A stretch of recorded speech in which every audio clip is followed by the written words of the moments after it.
All right, welcome to the stream. How am I sounding, everyone? How am I sounding? How is the audio? Are we doing good? Welcome to the stream. How am I sounding, everyone? I think I have my audio playing on my computer. One second. Okay, there we go. Okay, awesome. Are we sounding good? Okay. Welcome, welcome. Welcome, Mighty. Welcome, Kay. Welcome, Happy Topi. Welcome, Quinicon. Welcome, everyone. So we're going to have a great video, a great stream talking about how you grow on YouTube. How do you go viral?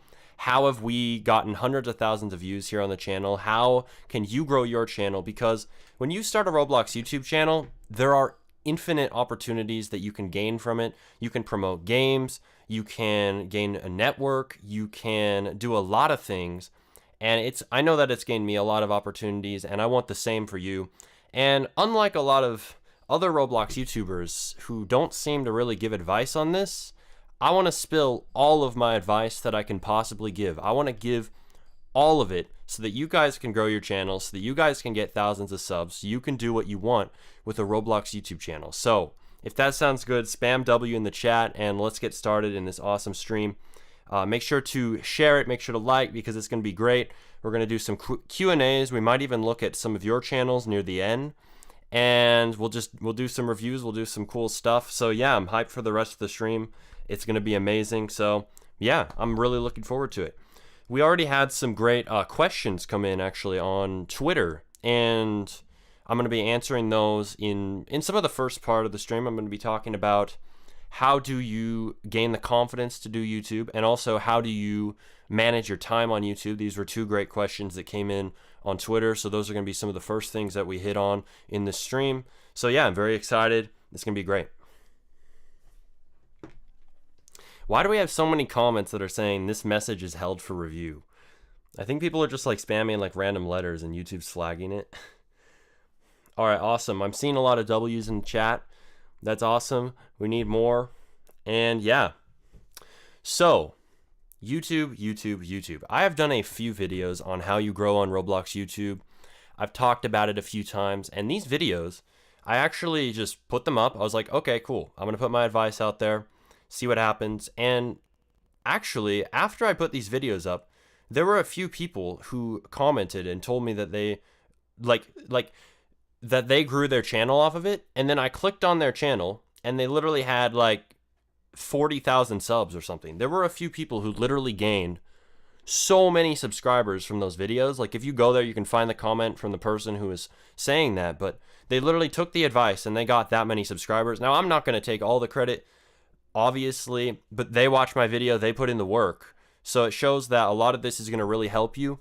There's a lot of potential here with this info, and I'm going to be dropping more than you've ever heard on growing on Roblox YouTube.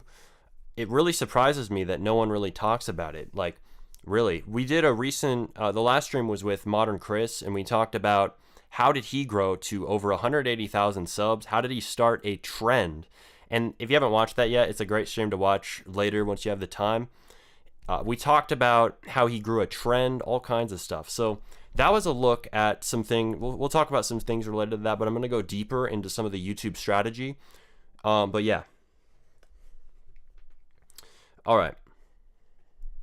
So first thing. So a lot of you guys you probably have already started a channel, or maybe you want to start a channel. And a lot of you guys are waiting for the perfect moment to start, or you're feeling like you're not quite ready. This is the first thing that often comes up for a lot of people when I talk to them about doing YouTube. They will tell me, like, you know, they want to have just the right channel banner, or they want to have just the right logo for their channel, or they want to have just the right anything. Like, they want to have the right editing software, and they're telling me that they need all these things in order to start their channel. They're telling me that they need all these things, right? And the thing about these people is they usually never start. So people will often make these long lists of things they need to start their channel, but you want to know the secret to starting your channel. It's to just start.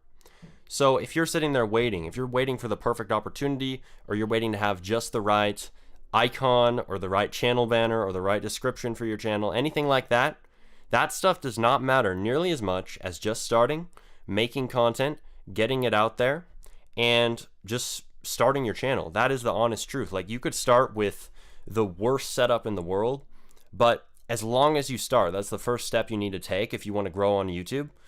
The thing that holds a lot of people back is that first step of just starting. And oftentimes it's fear of starting. Oftentimes they genuinely think that they need the best computer, but if you look back at my videos, I did not have the best setup. Like, you can go back on my video, my first video. I had like this glitchy mic and I sounded like a robot in that video, and it was just horrible. But you know, everyone starts somewhere. That's what you got to realize. Even me, I did not start with a good mic. I started with a horrible mic, worse than most of your guys' mics. So like, that's an example of really how you should start on YouTube. Just start, and that's the first thing. We got a donation from Zonalock RBLX for 129.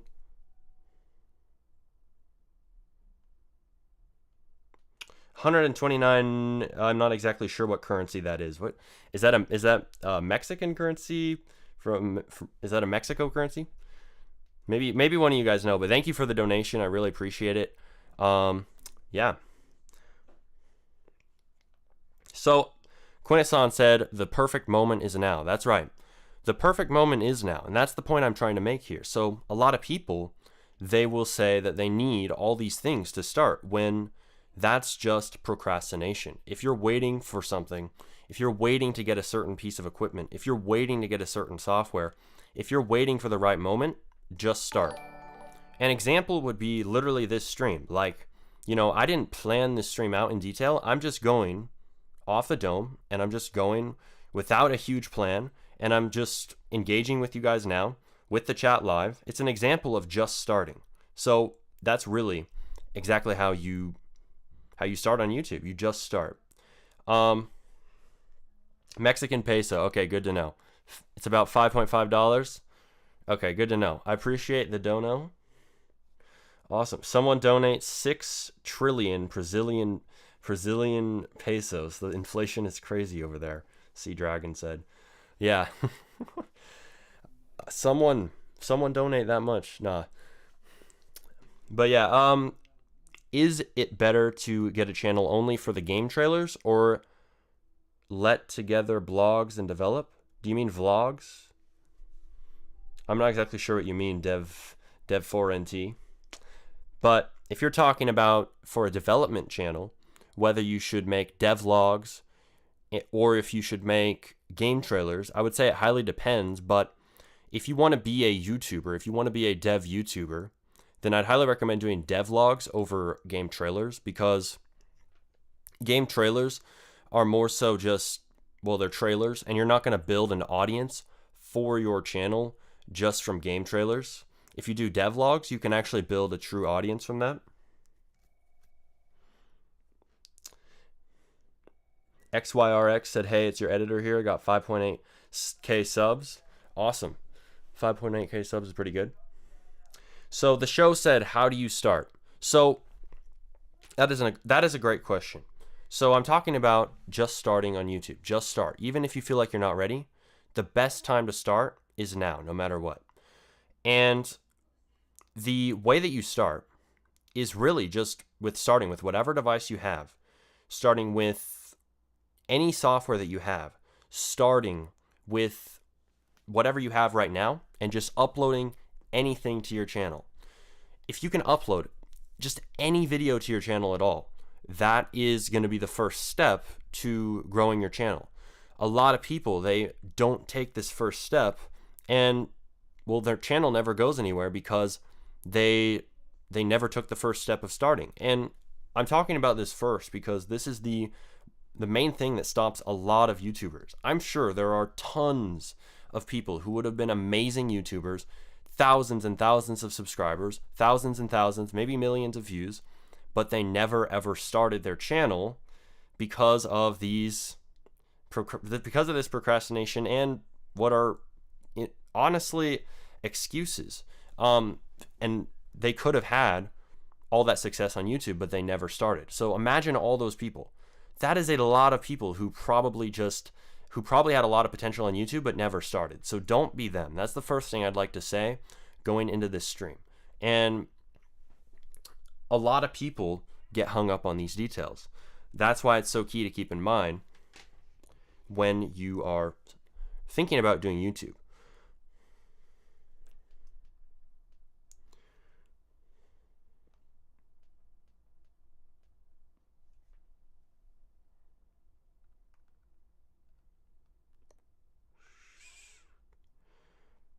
All right, was checking Discord.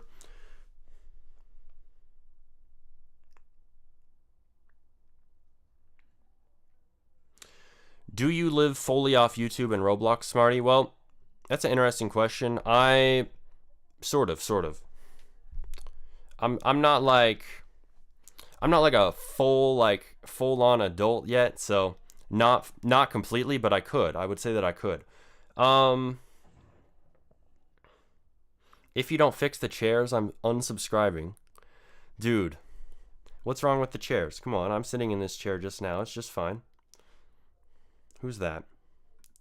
Max over there.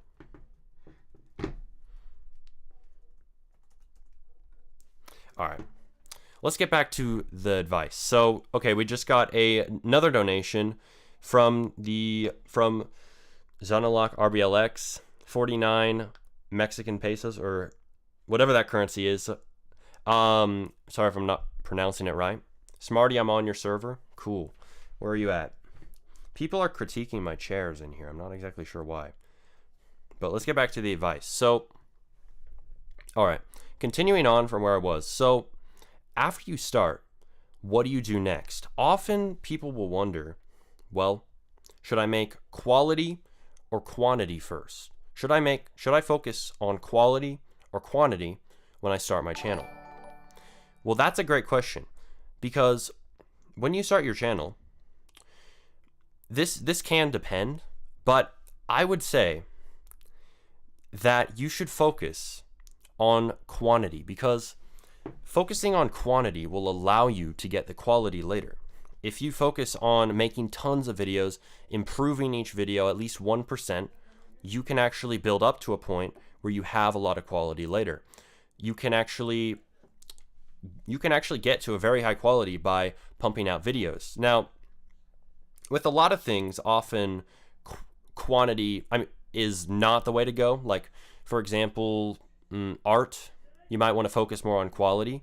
But with YouTube, quantity is good to focus on first, because you are refining a lot of skills, and you're also trying to get into momentum and consistency.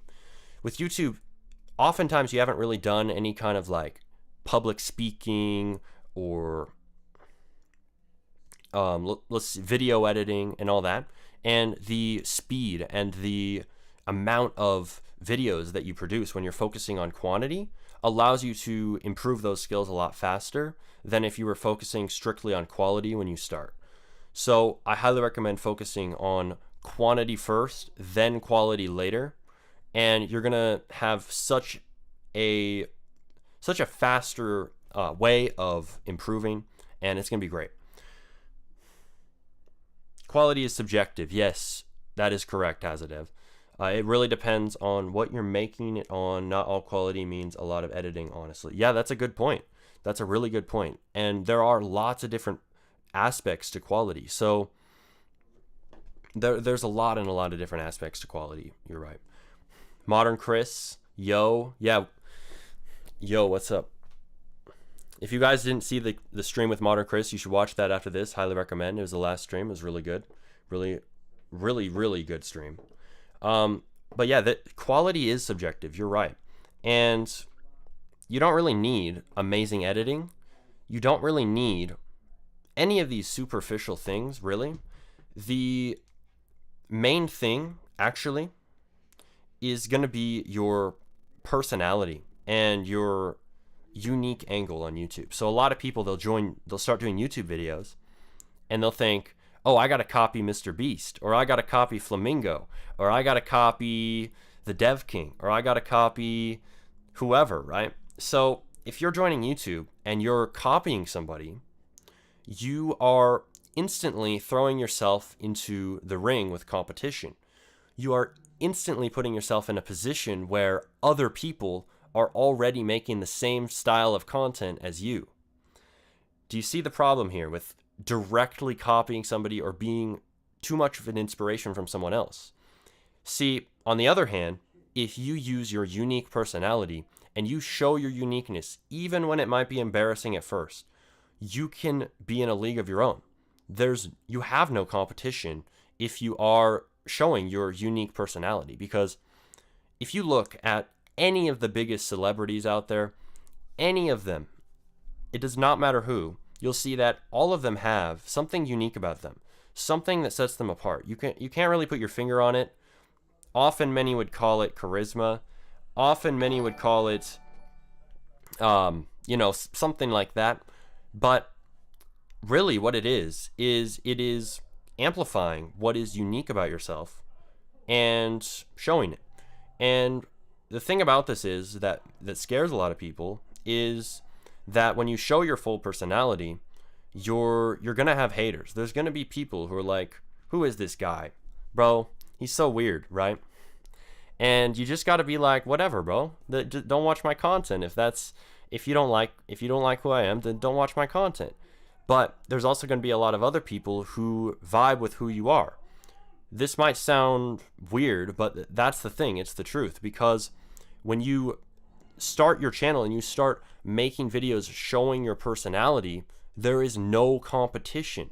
You're gonna cut through all the viewers who are not gonna be interested in you as a person, and you're instantly gonna get much stronger fans because you're being authentic. The people who do enjoy you as a person, who do enjoy your content, they're gonna be much more dedicated viewers because you're actually being authentic, and authenticity is really rare.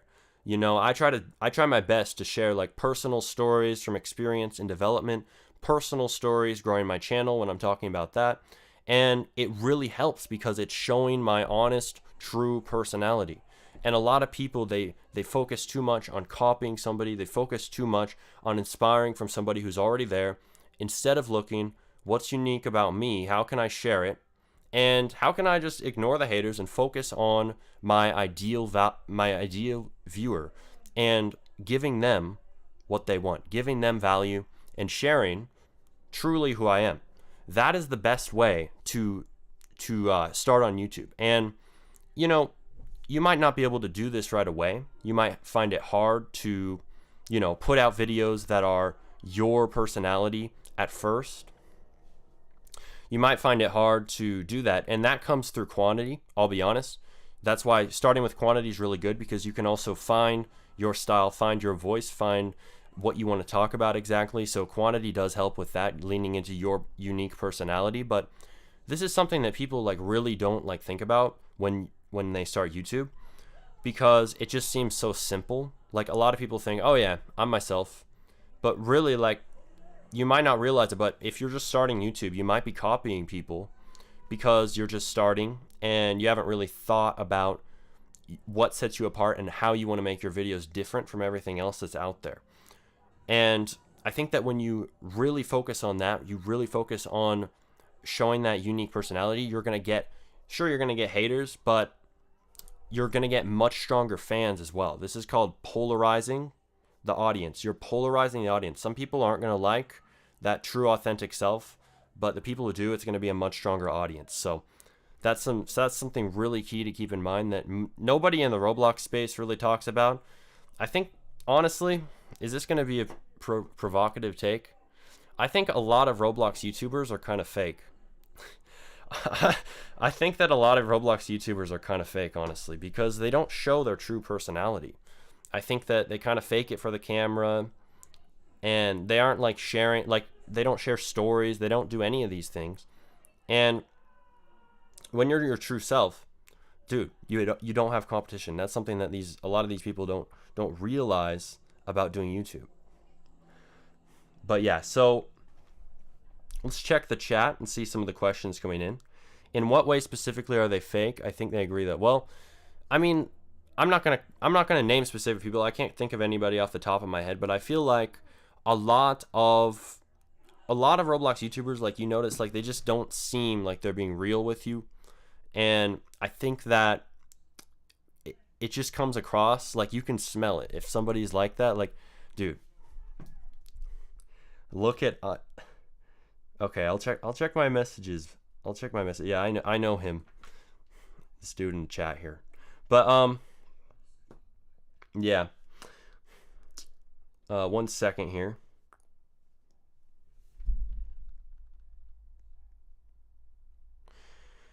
I'll have to mod him soon. But yeah, so let's see what you guys are saying in the chat.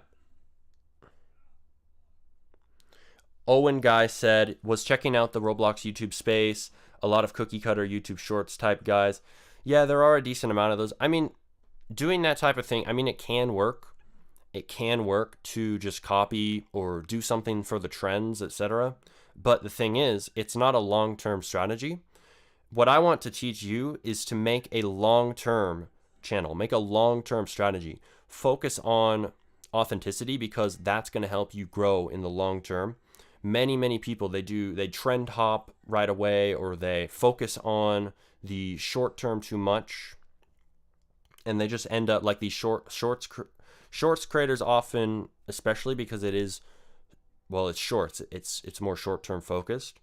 But yeah, so I want you to focus on the long term, because that's going to set you apart as a Roblox YouTuber. Most people, they don't actually focus on the long term. So when you do, it'll set you apart a lot.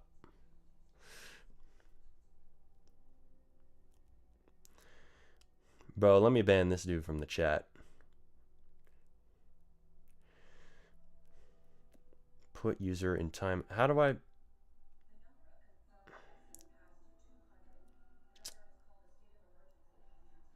All right. Timeout. All right, timing out of chat. Okay.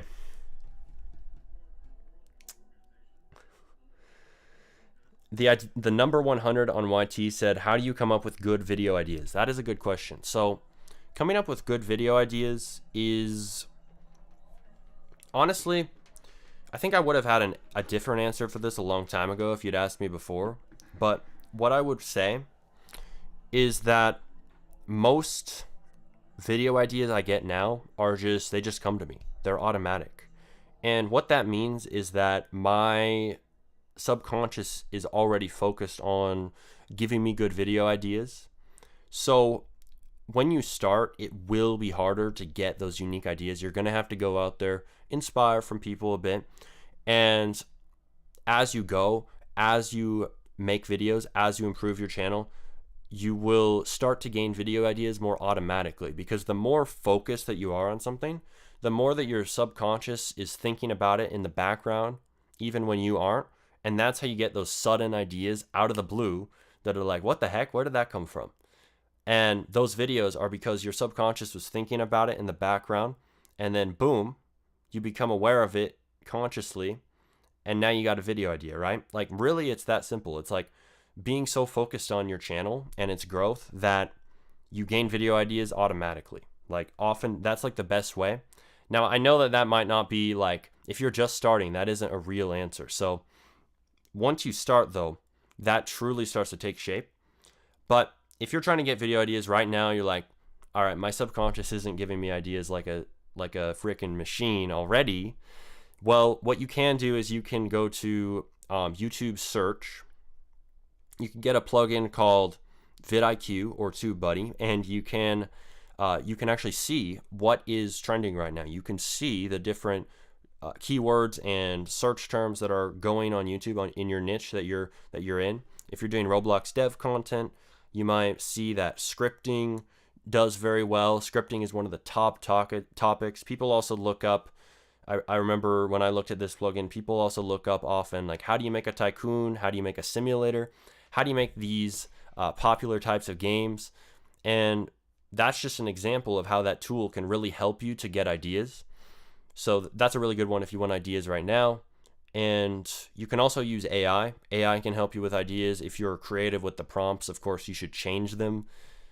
you don't want it sounding like a robot when you put that in your title. But yeah, there's a lot of ways to get ideas, and you can really do it in a lot of ways. But what I would recommend is trying to focus so much on your channel that your subconscious is just generating ideas for you out of the blue. And that's what really has helped me. All right, I have another person to mute in the chat. My friend's texting me. All right, 24 hours, mute.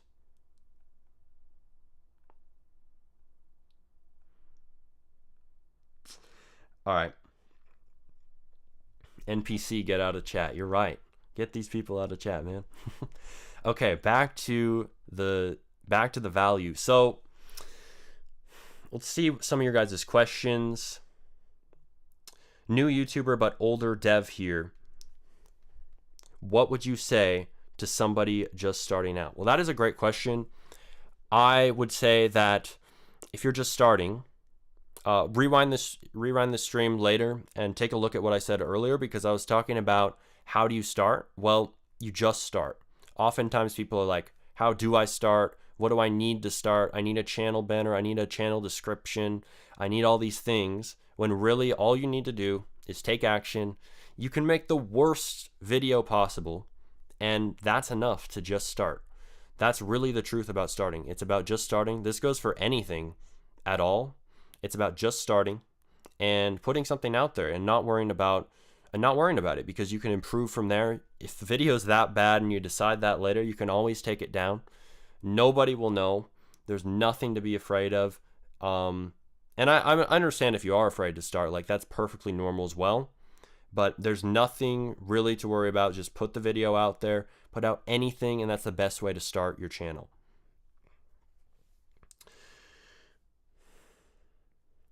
Next question. By the way, the video ideas question was really good. I think we got a really good answer for that one right there. So make sure to use that, because once you focus on your channel to the max, dude, you're just going to get video ideas automatically. Though when you're just starting, using those tools like AI, using those tools like the Chrome extensions like vidIQ and TubeBuddy, those can really help you to get ideas.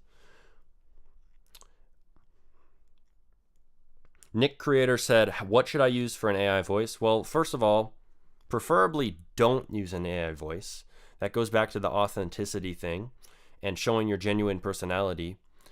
Let me ask you a question. If you were watching a YouTuber, would you rather them be showing their real voice or using an AI voice? You probably would want them to use their real voice, because that's more authentic. Even if it's the most realistic AI voice you've ever heard, it's still going to be better to use your real voice. And it goes back to that authenticity thing. You're going to be able to connect with your viewers more if you use your real voice. But hey, sometimes there's like comedy content that can be good with an AI voice. I'm not going to discount that. So the best way to get an AI voice, if you are going to use it for something, is 11 Labs. It's a really good site for AI voice, probably the best one. It's really good. And yeah, interesting donation that you wrote, NPC001. Thanks for the 49 in that currency. Thank you. But yeah, so I don't know what you're saying, but I'm not going to read that out loud. But yeah, so I can help you delete it. Yeah, the thing is, I'm sitting here, people are asking me, can I be mod? I don't know how to add you as mod. I don't know how to add, like, how do I add a mod? I really forgot. Add as moderator. Okay, I got it. Boom. And we'll find my other friend who is going to be moderator. We'll be back to the questions in a moment.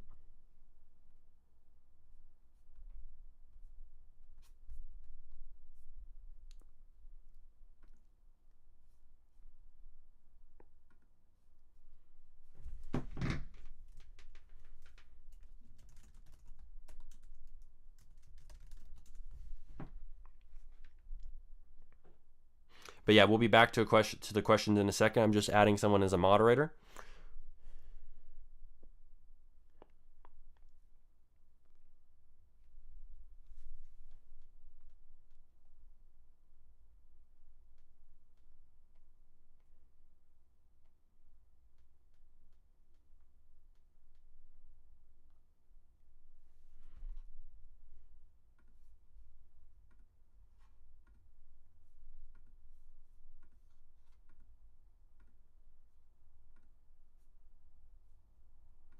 All right, awesome. We're back. We have moderators now. No more chaos. It's going to be awesome. So yeah, let's get back to the questions. Let's get back to going viral on Roblox YouTube. Some advice that is never really talked about on Roblox. And yeah, let's get back to the advice. So let's see what's next in chat. So what is the best way to get to 4,000 watch hours? Will of J said. That is a great question. So I don't think you need 4,000 watch hours anymore. I think they decreased the amount you need, if I'm not wrong. But either way, the way that you get a ton of watch hours, whatever amount it is right now, I think they might have lowered it, but the way that you get to it is you start with quantity, as I said, and targeting search and making like longer videos can really help you if you're trying to get that initial watch hours, if you're trying to give that initial value to get that initial trust from the viewers.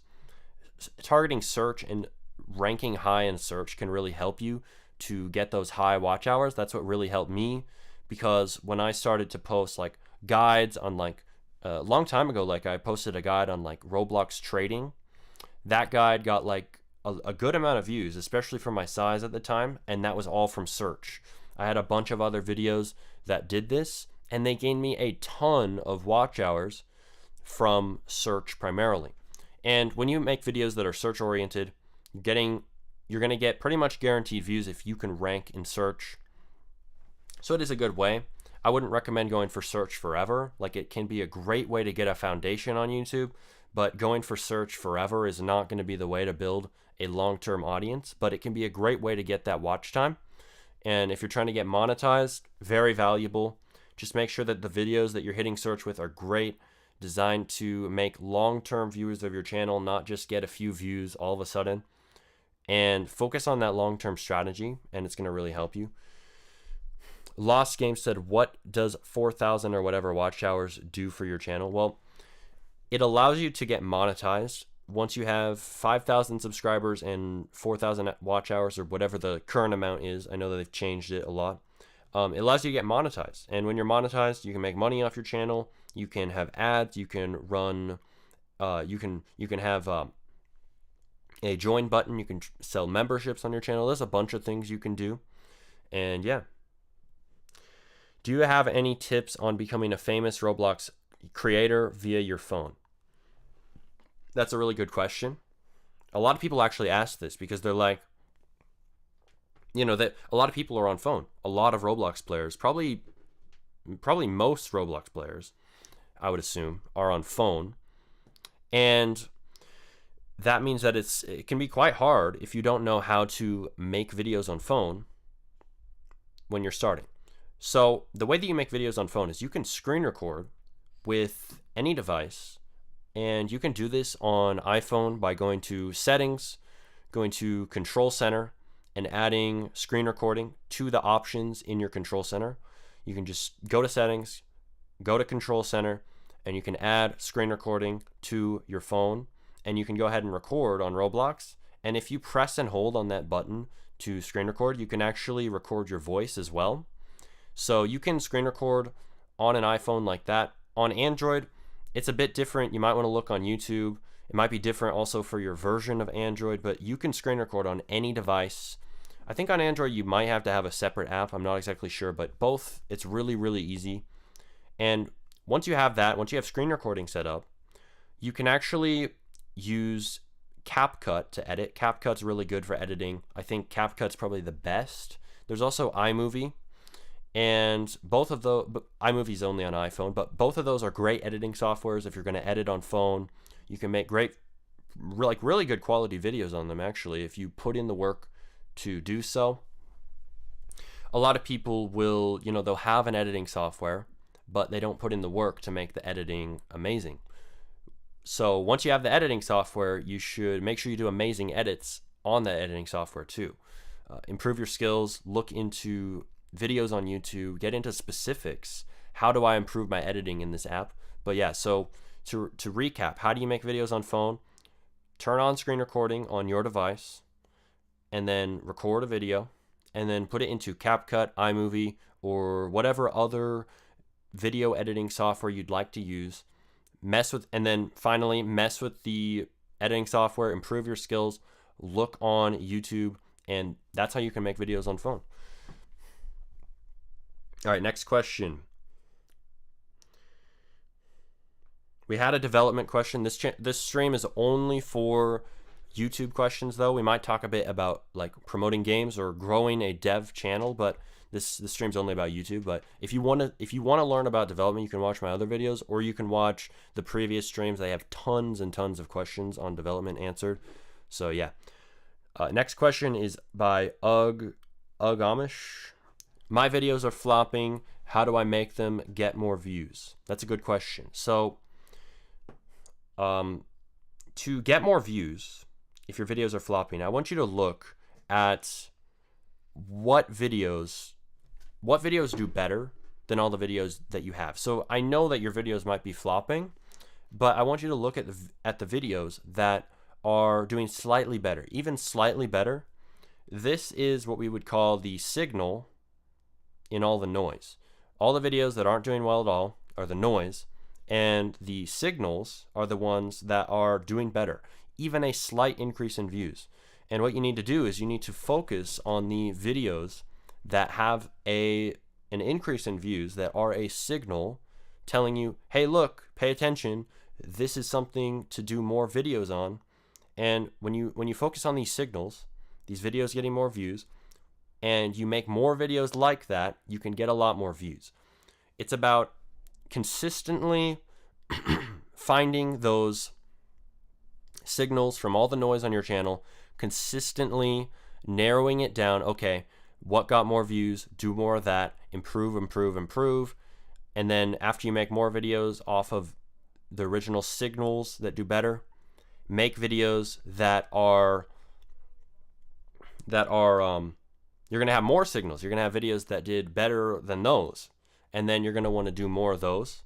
And it's just this process of just continually finding the signals from the noise and just identifying anything that made your videos do better at all. If there's any detail, like maybe you had a slightly different title this video, you had a slightly different thumbnail, or you had a slightly different topic, find exactly what did better, even if it's a slight increase in views, even if it's barely anything. Capitalize on that signal and do more of that. That's how you can do that on a channel that's doing well. You can do that on a channel that's quote unquote flopping. But that's what's going to really help you. If your views are down, though, if you had views previously and your views are down, you should go back to what you're doing before. You should figure out how to go back to what you're doing.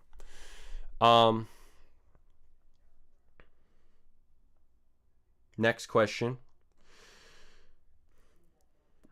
Husky said, what should I do if I have a bad microphone? That's a good question. So if you have a bad microphone, first of all, realize that I started with one too. I started with a horrible microphone, but it doesn't matter. You can improve with time. You can improve every aspect of your channel, from the equipment, from the way you talk, from the way that you record your videos, from the device you're on. You can improve all of this later. So the first thing I would say is just start anyways. Just start on your channel, even though you don't have the best microphone, and you can improve with time. Now, if you've already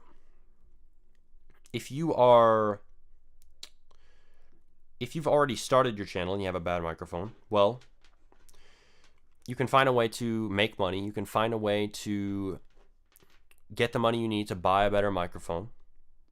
You could make better videos and try to get monetized with the strategies we've already talked about. Or you could find other ways to monetize. And I think we'll talk about those a bit later, so stay tuned for the monetization methods. We'll talk about that a lot later.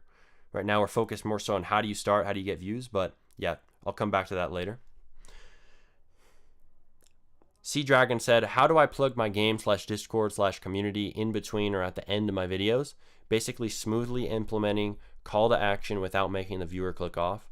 That's a really good question. I personally used to struggle with this. How do I promote stuff in my videos? How do I do that? Well, the way that you do that is you make the video focused on whatever it is. Focus on that strongly. Do not think about the promotion barely at all.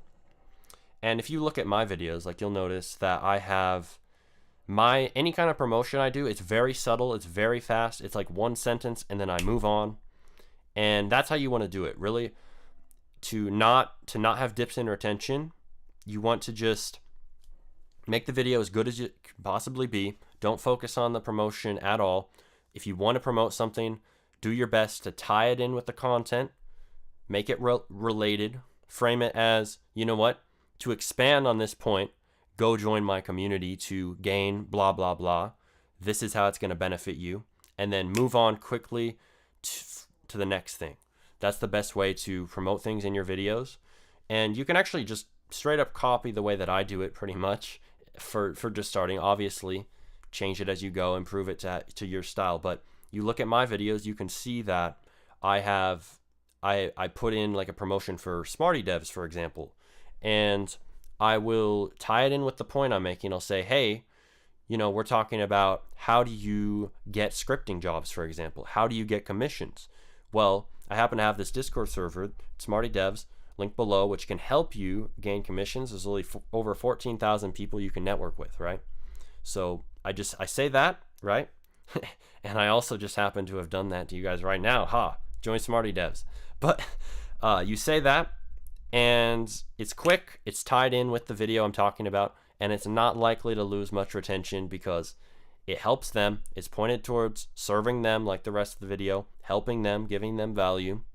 And if you really frame it that way, and if you just keep it a few sentences on your promotions in your videos, you'll see that it'll do a lot better than before, because you're not going to be throwing stuff in their face for minutes on end like many YouTubers do and making everyone click off, right? So that's a really good way to do it. And that actually is a good question. I haven't really thought about that much, but that's actually really key. So Rafi said, at the beginning, your videos get 0 views when they're not specifically searched for. Even if they search for the topic, not other videos will be recommended. So how can you get your first views/followers? That's a good question. I experienced the exact same thing, dude. It's really relatable, because I remember when I started my channel, I would upload videos and literally get 0 views for months, like barely any views for months. And I really empathize with that, because it's an experience for every YouTuber. Everyone starts there, and yeah, I know it's difficult. And I think that what I did was I was like, okay, I'm making these videos, I'm making random videos, I've got the quantity down, I've improved my quality, and what I've decided to do was go towards development content. You'll notice if you look back at my channel, I was doing videos on random Roblox topics for the longest time, and the minute that I decided I'm going all in on development, in fact, there's a video literally talking about this. I was like, dude, I'm going to go all in on development. The minute I did that, the minute that I got focused my content all on development, and then started to, target search more at first, dude, my channel took off a ton from there, because there was really no one making, and there still is not that many people making Roblox development content. So I was able to stand out there, make videos for my past self, basically teaching what I wish I knew when I started development. I would aim for search. If you look back at my channel, you'll see that I was talking about, how do you make a low poly rock? How do you make a low poly tree? How do you import Blender models to Roblox Studio? And you'll see these actually have a very good amount of views, and most of that was from search, and they were very good videos, and people became fans of my channels from my channel, on my channel, from those videos. And if you can do that, like, that can be a good strategy. You can hit search, and that can be a really good strategy. Worked for me. And yeah. Owen Guy said, where did you learn all this YouTube stuff? That is a great question. So when I first started my channel, I was like, I think honestly, I talked about this on my last live stream. I inspired a decent amount from like Modern Chris. So I inspired from a lot of different people. I remember when I started, I also was inspired from Kaneko Kitten And also when I started doing development content, a lot of that content was inspired by RoBuilder too. So I did have my inspirations, and I learned a lot from inspiration. And that's going to be a lot better than watching a lot of these channels about YouTube growth, like vidIQ, for example. I did watch them. I also watched Nate from Channel Makers. Those are some great channels on growing your channel. But I did watch these for a while, but I remember reaching a breaking point. I was like, dude, watching vidIQ videos is just procrastination. I was like, I'm done. And I stopped watching vidIQ. I stopped watching all those videos, and I was like, I'm just going to take action and make videos. And the minute that I did that, it did increase my success on YouTube. I started finding my own strategies. I started finding my own ways to do it. And now I'm able to share this info here with you because I focused a lot on finding my own ways and my own methods, and really going my own path and just finding out a lot of the things for growing on YouTube myself. And that's what you'll see when you start growing your channel. You will begin to get your own strategies when you make more videos, when you make more content, because that's what you learn from experience. You learn the most from taking action, from just starting, from just making lots of videos. You're going to learn the most from that, more than any video can tell you, more than even this stream. Now, you are going to gain a lot from this stream, but you're going to gain the most from taking action now, making your first video, or just making more videos if you have a channel already.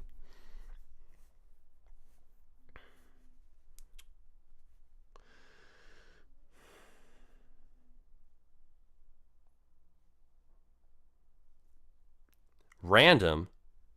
What are you talking about? Focus when I unsub. What?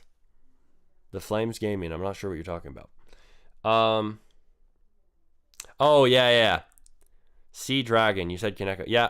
Well, we didn't know about Kaneko at the time. He used to be good, but yeah, let's forget about that. But yeah, the Flames Gaming said, LOL, this, what? Bro, if you don't want to watch, you don't have to watch. That's true. But yeah, so Toast RBX said, do you do YouTube / development full time or have another job IRL? Do you expect to create this content for a couple of years going forward? Yeah, I will be working on my channel for a long time, and I'll continue to make videos. I'll continue to do that. And yeah.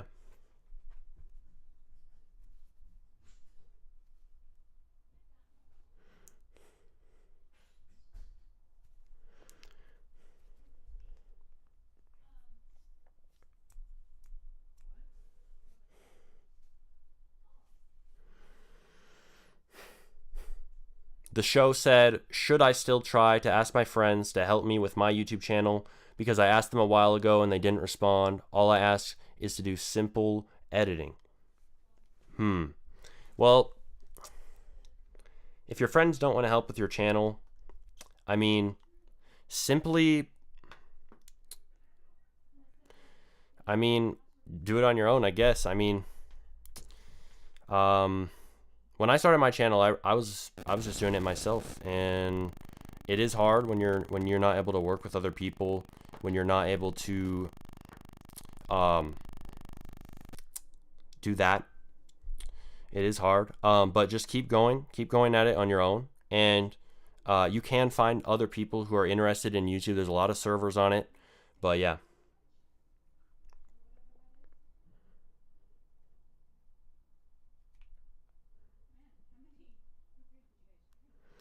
The Flames Gaming said, sorry. Yeah, well, I'm not really sure what you meant by your messages. Do you want to clarify? You said fake. I'm not sure what you're talking about. If you're talking about the influences, yeah, I did mention that. I completely forgot about that situation. So my bad. But back then, it was like, okay, I was watching that. But yeah, I have inspired from a lot of places, like a ton of places. And yeah, that's how when you're starting, it can be great to inspire from people. It can be great to have great influences who are you know, who you kind of want to inspire from. Now, with time, you develop that unique voice. As I said earlier, you're going to show your own personality. You're going to be able to make it your own channel. Now, my channel, there's not really other channels that are really like my channel. Nobody really discusses exactly the same topics in the Roblox space. I talk a lot about like a lot of things that many people really don't cover. For example, this stream, like not that many people really cover how do you grow on Roblox YouTube? How do you do that? And yeah, so with time, you can really show your personality. You can really do that. And even if you start with inspiration, it can be fine, and you can gain a lot more of your authentic personality as you go. But yeah, looks like I just got kicked from the game, but idle kicked.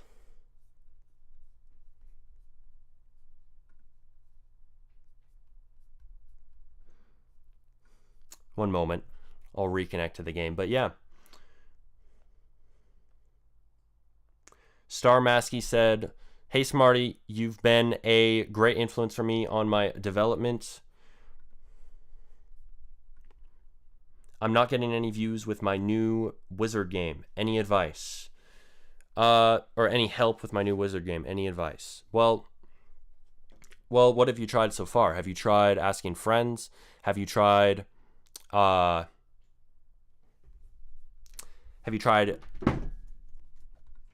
asking people in Smarty devs, for example? Have you asked people who are in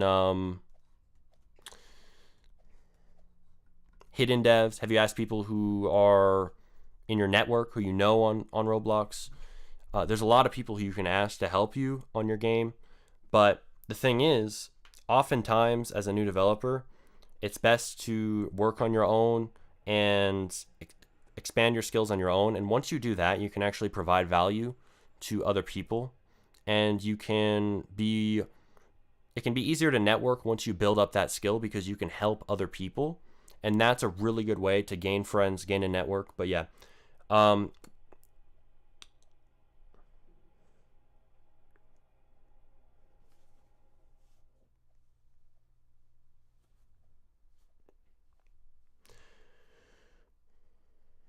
Official Spike said, "How can I get the most high quality in OBS with an HP computer? I want to post on YouTube, but the quality is horrible." Well, to get the highest quality in OBS, I think actually Modern Chris has a really good video that you should check out. He shows his settings, and that one, I remember a long time ago, that had helped me adjust my settings to make it a lot better, and it's still a good video if you want to check that out. I would look that up, Modern Chris OBS, but yeah.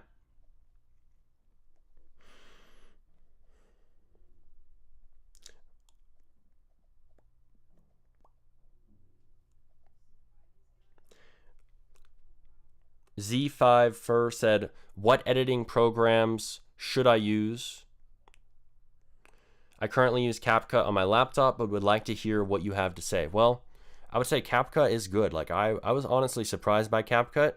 I didn't realize that CapCut's actually really good until I tried it. I was like, probably some other editing app, probably some random app that isn't useful. But then when I actually tried it, I was like, oh, this is actually really good. And if you want to use CapCut, that's cool. But if you're looking to get a new editing software, you can look into DaVinci Resolve. DaVinci Resolve, I think there's a free version. I know RoBuilder uses that. That's a really good one. And there's a lot that you can do. As for editing softwares, there's also Premiere Pro. Premiere Pro costs money though. That's what I use, and that's what the editors who I work with use. Very skilled Premiere Pro editors that I work with often for my videos. But yeah, Premiere Pro is really good. I like it. And a good editor to use is, it really depends on the person, honestly. For me, I like Premiere Pro the best because, well, I've used a lot of Adobe programs before. And also I've just used it and found with time that Premiere Pro is the most for me, the most advanced editor that just covers everything I need. And I think it's really good. But for newer YouTubers, I know it can be hard to fund something like that, to pay for Premiere Pro. So the next step up from CapCut would probably be DaVinci Resolve, but with time you can get Premiere Pro, you can do those other editors. And yeah, but really it depends on what you want. Really, there probably are other editors that I'm not aware of, and you can watch videos on those. But yeah, that's what I would recommend. Someone was telling me to check the Discord. I'm gonna check that right now. It looks like somebody was like spamming or something. Oh well. We got a question on Twitter, aka X. Someone said, "Hello, got a question for the stream. How do you use Roblox YouTube to promote your game, and how to get a loyal audience?" That's a good question. So to promote your game, I'm actually doing this now. I've promoted ABR, which is a game that we're working on. I've promoted this subtly, not too much, but I promoted it on my channel, and it shows an example of how you can promote your games. I did a live stream with Myro, which is the other developer I'm working with on this game, and he helps manage it and all that. And we just talked for hours about advice from making ABR, from growing that game, and it was a good live stream. And that's a unique way to promote your game. You could talk about advice on a live stream or on a video based on what you've learned from developing your game. Now, another thing is you could make devlogs. There's a lot of people such as DHappy and even RoBuilder who make really good devlogs on their games. And you can go that route. I prefer the live stream and commentary route, talking about what we learned from ABR, just because that's my content style. But many people will do the devlog style, and that's a really good way to go. You can promote games that way with your channel. I think dev channels are actually a really, really good opportunity right now. Most people don't realize that dev channels are going to be some of the biggest channels in Roblox YouTube. Like, the reason why is because there are not really that many creators in the dev space. It's expanding. You see new creators every day, but there aren't really that many. Like, there's, the main one obviously is RoBuilder. He's amazing. He's done it for a long time. And finally, we're starting to see a bunch more people popping up doing that dev content, and they're getting a lot better. And it's really heating up in the Roblox dev space. I think you're going to see a lot more creators blowing up in this space, and there is a lot of opportunity. Like, I'll see new people all the time. They post a video making a Roblox game or making a dev vlog or something, and I'm like, that's amazing. And I do have a Discord group called Dev Create. RoBuilder's in there, Scroof is in there, a bunch of people are in there, Sam's in there, bunch of people are in there, and we talk a lot about YouTube growth and the Roblox dev content space. And through that, there have actually been a lot of collaborations that have made like huge videos, like Scroof's video where it was like one of the first ones in that trend, making games without communication. That was amazing. And that video was just an example of how new dev creators are blowing up. It is becoming a legit space. It's becoming huge, and it's a very good opportunity because there's not as many competitors as there are in Roblox gameplay content. So yeah, I would absolutely focus on that if that's something that you're interested in. And especially if you want to promote games, for example, it can be a really, really good thing to do.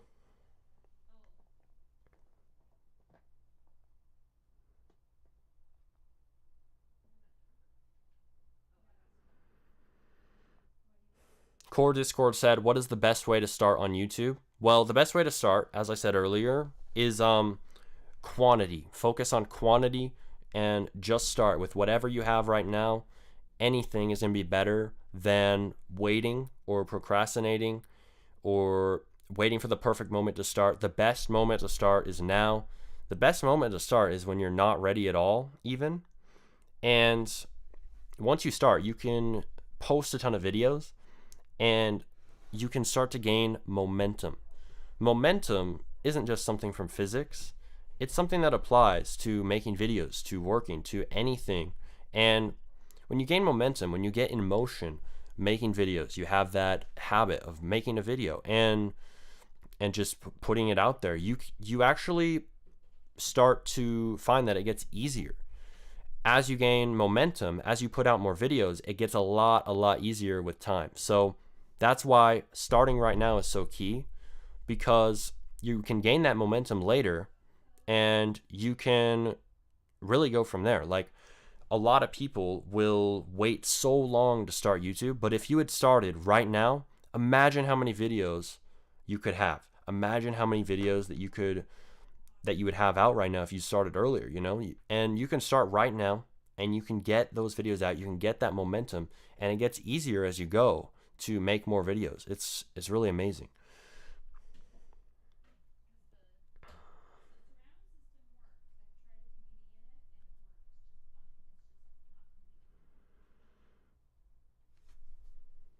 Javi2MKL said, I've used OBS. It comes in very handy when streaming and recording. Yeah, it does. I use OBS for my videos sometimes. OBS is really useful. I like Audacity. If you're going to record voiceovers, Audacity is really good. Like, it's higher quality, I think. And you can record super good voiceovers in Audacity. And there's also Streamlabs. Like, I use Streamlabs for streaming. It's really good. And yeah, there's a lot of options for recording softwares, especially on PC. I know you guys on mobile are a bit more limited, but like I'm not really sure what there is on mobile for recording softwares for Android, because I don't have an Android, but I'm sure there's a lot. I would watch videos on it if that's something you're wondering about. But yeah, Ralphie0511 said, I'm curious, what is good consistency? Uploading shorts, videos, how many uploads should I do per week? Glad to be here, Smarty. Keep up that great work. Thank you. Good consistency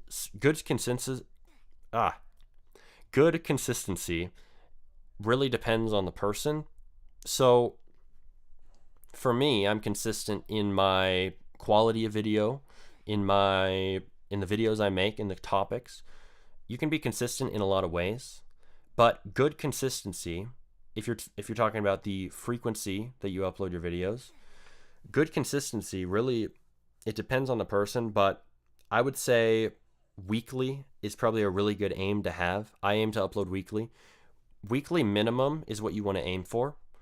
And daily can be good, but you don't need to do daily. Like, a lot of people think you need to do daily, but you don't need to. I think 3 times a week can be really good. Some people in Dev Create were talking about that. Some people were saying, oh yeah, I wanted to upload 3 times a week. 3 times a week could be really, really good, because it's a good balance between, okay, I have enough time to make super high quality videos, and I have enough time to, also upload frequently enough for my audience is getting content multiple times a week. So yeah, but it really depends on the person. So, and that's actually a nice thing about YouTube, because as you go, after you start your channel, it's all up to you. Like, you can really do anything you want with your channel. You can upload as frequently or as infrequently as you want. And that freedom is actually pretty nice. That's something that you'll find. Like, don't stick strictly to a rule book or something like that. That's how you limit your creativity. If you just say, I'm just going to make whatever I want, I'm going to make it amazing, and I'm going to go on my own path, that's like one of the best things you can do, because you're embracing the freedom of having your own channel and just being able to upload whenever you want, whatever you want. And consistency is important. I'm not saying it's not, but I'm saying don't get locked into some rule book that someone else gave you. Focus on, starting, gaining momentum, and making it as good as you can, and really just being creative with how you do your channel and standing out and being yourself. Really, really good things to do. Bubba said, is there any unsaturated Roblox commentary video ideas you have? I've been researching for about 30 minutes and haven't found an idea. Well, honestly, there's not really that many Roblox commentary YouTubers, really, to be honest. There's like, I know there's Schlep. He does videos on Roblox News. He's like really big. And there's a bunch of other ones, but like really there's no one doing Roblox commentary right now on topics that are about like earning Robux and stuff. Like, I'll do those, but there's barely anyone who will do those. So honestly, it's not saturated, really. It's not as saturated as you think. If you do a good job, like, commentaries are all yours. Like, if you're talking about the types of commentaries I want, like, that I make, there's not that much competition in that niche, to be honest. Like,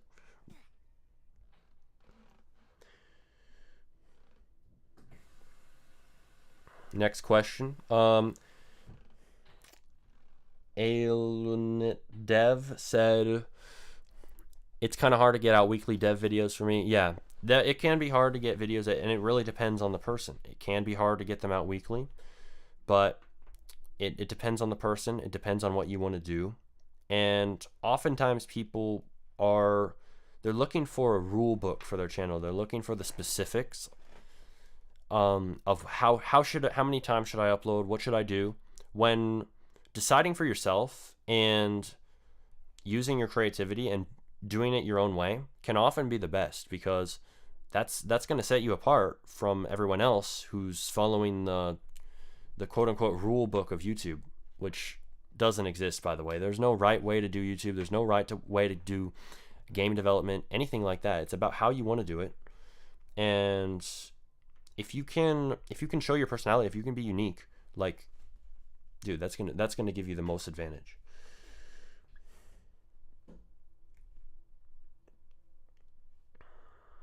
All right, so now we've answered quite a few of your questions in chat. This is a great stream so far, and giving a lot of value. I hope you're enjoying it. Now, I'm going to discuss two different topics that were requested on Twitter by people who before the stream, and these are two very important topics that will really help you to grow your channel and get the views that you want to get. So the first one is confidence. So this is actually a really good question, because I could talk about confidence and how to speak for quite a while, because I remember when I started, like, if you go back to my videos, it was not the best for confidence and speaking. Like, everyone starts out without the best speaking, without the best confidence, and it's something that can be improved. You're not stuck the way you are with the way you talk, with how confident you are, and it's something that you can really improve. And through something like YouTube, you can especially improve, because in real life you're talking, but you don't really get that feedback of having to listen to your voice, of playing it back a million times in your editing software, sitting there cringing at your voice thinking, I got to make it better, I got to improve the way I talk, I got to sound more confident on the camera, right? And that's why YouTube is one of the best ways to improve your confidence and improve the way you talk. Believe it or not, it's amazing, because you get to rewatch a recording of yourself, and it's made for a purpose. You're going to upload it. It's not just a random recording for practice. And you get to find the specific parts. Okay, where did I say where did I say where did I have a long gap or make some voice crack or something like that? And you can really start to refine your communication and refine the way you speak as you make more videos and as you get that quantity out with your content. And it's an amazing opportunity to improve your confidence and improve your speaking. So if you aren't confident right now, or if you aren't quite happy with how your voice sounds, that all can improve with your channel. So start your channel, start making videos, and focus on improving the way you speak 1% each video. It's going to really help you. And it's such a good way to improve it, because you're getting that feedback directly in your video. You're able to watch it back. And it's kind of like if you think about a sports player or a wrestler or a professional basketball player or a football player. All these people, all these professional athletes, what do after they play a game? They go back and they watch, and they see all the mistakes they made. They look at the details. You think these professional basketball players in the NBA are like perfect? They think that they're at the top of their game all the time? No, they are still improving. They're still analyzing every detail of the way that they play on video, and they're going back and refining it and finding out, how do I improve, no matter how good they are. I'll even do this on my videos now and improve the way I speak. And it's like that. So if you think about yourself like a professional athlete, that's how you're practicing your speaking. You're going back through. You're looking at the different spots where you messed up or the different spots you want to improve. You're looking at, okay, how can I improve my modulation. Modulation is how do I vary the tone of voice? How do I vary my tone of voice in my videos? How am I shifting my tone and making it variable and changing constantly? How do I do that versus being monotone and sounding like a robot all the time, or being like this and being boring? If you notice, like a lot of people, they sound like that. They sound like very monotone and they don't realize it. And when you do YouTube, it becomes very obvious where you can improve things like modulation. You can vary your tone of voice. You can vary the way that you speak. You can start to improve that a lot. And it's amazing. And yeah, Rafi said, I really got to stop saying after every 2 words. Yeah, everyone does it. Everyone does say that. Everyone does uhs and ums. But with YouTube, it's a good way to, you're forced to refine your speech. You're forced to look back at it like a professional athlete and analyze every move, analyze every word. And you can get a lot better at speaking through doing YouTube, through reviewing your speech, through reviewing the way that you talk. And you can start to improve it a lot. And that's one thing. Ums and uhs, that's something to cut out of your speech. There's also you know. That's something a lot of people say. I know I say that one still a lot, and I've cut it down a bit. But yeah, there's a lot of things you can improve in your speech, and YouTube's such a good opportunity to do that. And as you start making more videos, you're going to get more confidence. So the next thing is confidence. Confidence comes from competence often. Oftentimes people start YouTube. They haven't intentionally practiced the way that they speak. They haven't shown their voice on a video before, things like that. They're very nervous about it. They're very scared of it, and that's very normal. That's a very normal thing. And I understand that. I was the same way when I started. And as you make more videos, as you focus on quantity, you will start to get more confident. You will, and especially as you focus on that intentionally improving the way that you speak, you will get a lot more confident with time.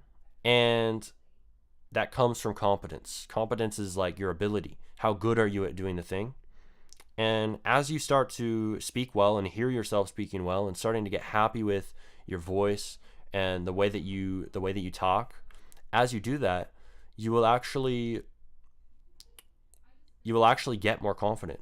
And that won't just be on YouTube. That'll be everywhere, because you'll be like, oh wow, I like my voice now. I like the way I talk, and I can take this with me everywhere. This is a skill that I can apply everywhere. And when you get a lot better at talking, when you improve your talking in your videos, it goes across everything and it makes you more confident everywhere. It's awesome.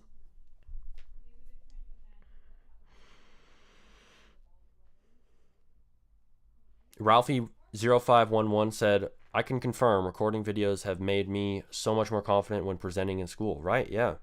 It's really helpful in everything to make videos and to get more confident from just improving the way you speak. It's surprising how good it is, because it really is like that, of kind of like being a professional athlete with your speech. You're forced to review your speech, make sure that you're speaking well, make sure that you are doing your videos well, make sure that you are dude, I just lost my train of thought, but I think I was saying, like, yeah, speaking on YouTube really improves the way that you speak. And oh yeah, I know what I was saying. Paying attention to every little detail, like a professional athlete, that's really what it's like to improve the way that you talk and improve your videos with time. And that is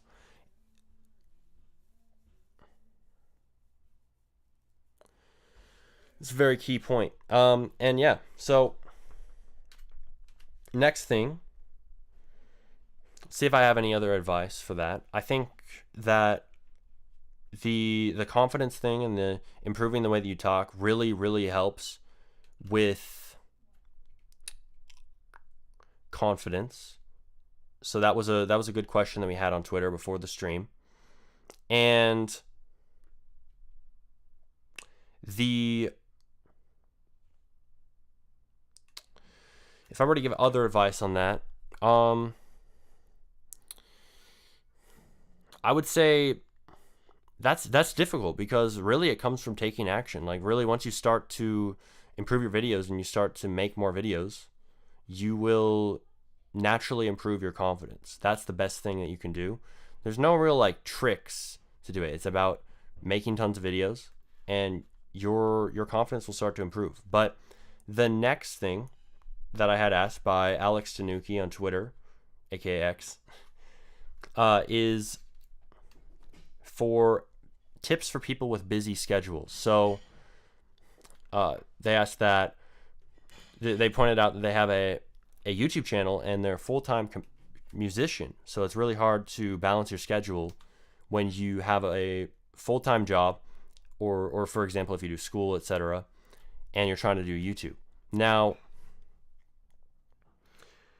many people have a busy schedule, and many people experience this issue. Like, I know that even I will have trouble finding time to do YouTube and finding time to make videos, and it can be really difficult. And something that really helps is making a schedule. And I remember that I had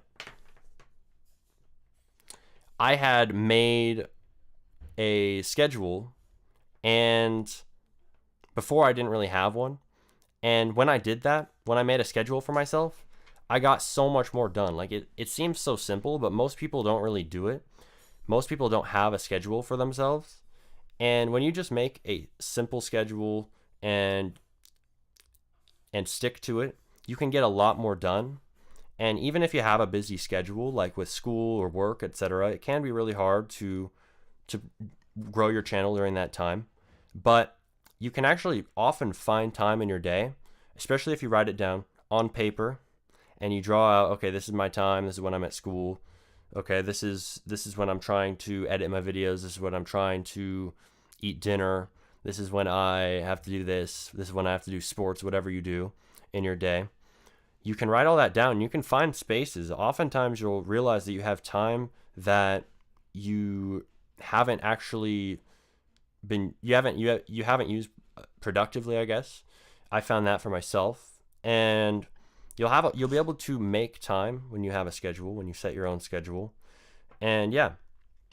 And the next point is to use AI a bit. Now, this isn't about, oh, just make your thumbnails with AI, make everything. That's cringe. The people who do that everyone knows. But when you use AI for small things, say you want ideas for videos, or you want a bit of a light outline for your video to help get an idea of the order of the script, the order of your talking points, you can save a lot of time by using AI in subtle ways on the small details to save time and allow you to focus more on the bigger picture. And you can actually use AI to save time. There's a ton of AI tools that are coming out, such as editing tools, such as AI image generators. And obviously, I'm not saying to use this for everything. I'm saying use it on small details. Use it on things like the little images inside your video editing. Like, that can be a great way to use it. There's little things where you can save time with AI, and you can get ideas, etc. A lot of uses of AI. That's a good way to save time. And oftentimes people don't realize the benefits of using a little AI and using it creatively, where it's not like not like you're using it for everything. Like, and I think an AI voice is a little too far, but yeah. So there's a lot of opportunity to save time using AI on your channel, and it's a great way to save time and make more videos. But obviously be sparing with it. Be very, very cautious about how you use it, because there's a lot of people out there who will go, oh, AI's out, time to just make them with AI voice, AI thumbnail, AI editing, AI everything. And that isn't what I'm talking about. That's not a way to stand out. But just a bit of AI to save you some time can really help. So yeah, that's making a schedule. And secondly, using AI a bit where you can to save you time. That's what it's here for. And yeah, so that's how you can save time. So those were the 2 questions on Twitter. They were some great questions. And yeah, I hope that helps you. So yeah, let's get back to answering your questions in the chat.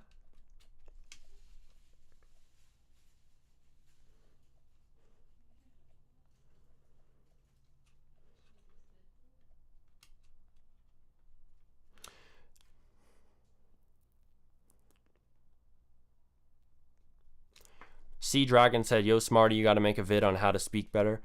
Yeah, I mean, I hope that the tips I gave were really helpful in this stream. But the thing is, I'm not really sure if like that would get enough views. Like, that's another thing about YouTube, is if you're too specific on your topic, if you're like, how to speak better, how to make Roblox, how to make a part in Studio, how to open your scripts. Like, I know that's a bit extreme, but if you're making videos that are more specific, you're not going to get as wide of an audience.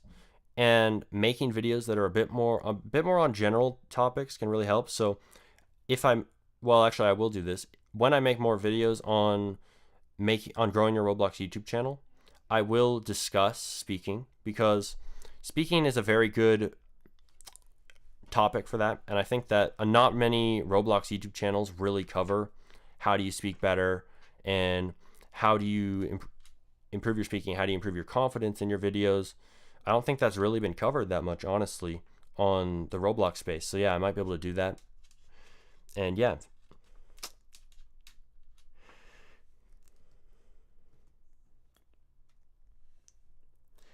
Thief said, W Smarty. Thank you. Hope you're enjoying the stream. Rafi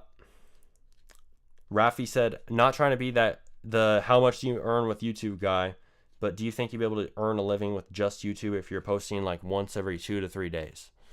Yeah, you could. There's a lot of people, like, even if you like look at like Mr. Beast, for example. He doesn't upload that often, but he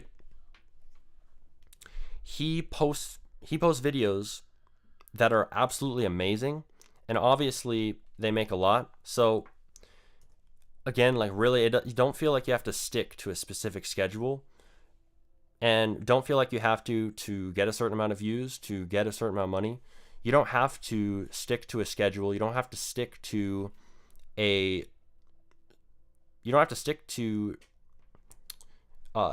those things to get the results. You don't have to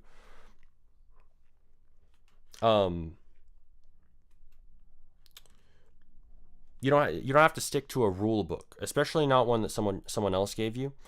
And what I mean is, if you're trying to go to a YouTuber, go to someone like vidIQ, or even someone like me, if you're trying to get something specific, okay, how many videos should I upload a week? What should my topic be? Everything. You're basically trying to get a rule book for how should I grow my channel, when the best channels come from creativity, and the best channels come from growing from that. And so if you upload once every 2 to 3 days, going back to your question, I mean, you can make a living off of that, but it really depends. So don't feel like you have to be boxed into anything specific to make a living or to get a certain amount of views, because there's people like Mr. Beast who upload every few months or every month, or I'm not sure how often he's uploaded right now. I know that that's how many he used to do, but there's no specific amount. You can upload as often as you want, and yeah.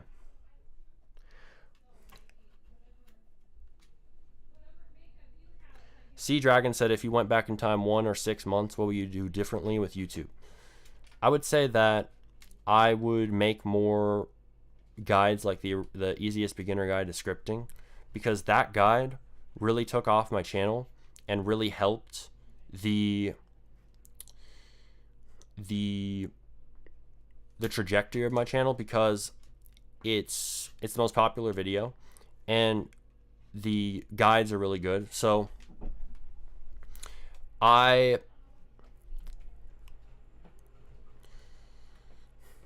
if I were to go back in time, I guess I would do that. I'd make more like that, because those videos, they help you guys a lot, and they also get a lot of views, and they're just really good for building the channel. But honestly, I really don't have any regrets of like the way I've grown my channel. I like the content I make, and I like the guides I made and all that. And yeah, so really, I'm not focused on the past, I'm focused on the future and just making the best videos I can going forward. And yeah, but yeah. Next comment is Bushman said, I can imagine him having a script to explain how you need a script, making it all scripted. Yeah. Yeah, and you bring up a good point that being too scripted in your videos can really be a way to make your videos robotic or boring. And the thing about scripts is you really want to, I remember a long time ago I heard Modern Chris say that he would do his scripts with like an outline, and then he would make his videos basically off the dome, but also with an outline. It was kind of like back and forth between the script and the outline, and that really inspired the way that I like to do mine, because that's really true, that if you can go between, okay, you have a script, but you also add to it as you go, and you're kind of free flowing, it can be a lot more authentic. It can be a lot less robotic than if you're just straight up reading off the script. There was a time, if you like go back on my channel, where I would do that, and I would read off of a script straight up, and I would try to make entire videos fully scripted. And it's just, back when I would do that, that was like a few years ago, or maybe a year ago. Back when I would do that, it just didn't sound as good. Now they sound a lot better, because I'm doing part script, part outline, and I'm filling in the rest with my thoughts as I go, and I'm expanding upon it, and it makes it a lot more authentic. But yeah, that is a really good point there about scripts. You don't want to go overboard with that. Sea Dragon said, I feel like it's not worth it making 1 hour scripting tutorials anymore, because everyone did it, but they also got the most views, which makes sense because it's the most searched topic probably. Well, no, because really, I mean, you bring up a good point, but really, scripting is changing all the time. Like, Roblox will add things, and Roblox will do updates to the studio engine, and there's always new things to cover in scripting. And also, the guides on YouTube, there's always more to improve from. Like, there's the Alvin Blocks guides, those are really good. There's my guide. It shows you a lot, but there's always things to improve from these older guides. Someone could come along right now and they could make a better video than the easiest beginner guide to Roblox scripting. They could make a better video than Alvin Blocks' guide. They could make a better video than the Dev King, and it would be innovation. And I'm all for that. Innovation is good, and you can do that. So I think that 1 hour long scripting guides, things like that, they can be really good, and that was what I was trying to do with mine. So I remember back when I made the easiest beginner guide to Roblox scripting, I made that video because I wanted to innovate on what was already there. I felt like, okay, everything is a series, everything is the same, and I was like, okay, if I was just starting, I would find it a lot easier to have everything in one video, have some motivation at the start. And I made that, and I made that video for my past self, thinking that there's going to be a lot of other people who are in my shoes who wanted to start scripting, but they wanted it all in one video. They wanted some motivation along the way. And that's what I did. I innovated. But it can always get better. Now someone could come along. They could say, okay, I like this about Smarty's guide. I like this about the Dev King guide. I like this about Alvin Blox's guide. And they can make something better than all of the guides that are out there. And I'm all for that. That's good. Innovation. And you can always make new videos on older topics. That's the overarching point, which is you can make videos on topics that have already been done. You just have to do better than those videos. And oftentimes it's not that hard because there's always something you can improve on. You can make a easier scripting guide. You can make a scripting guide that's shorter and more compact. And there's a lot of different things you can improve on when you make more videos on things that have been done before. There's nothing that's really, it's rare that you find something that's truly oversaturated, because if you look hard enough, there's always an opportunity. And yeah.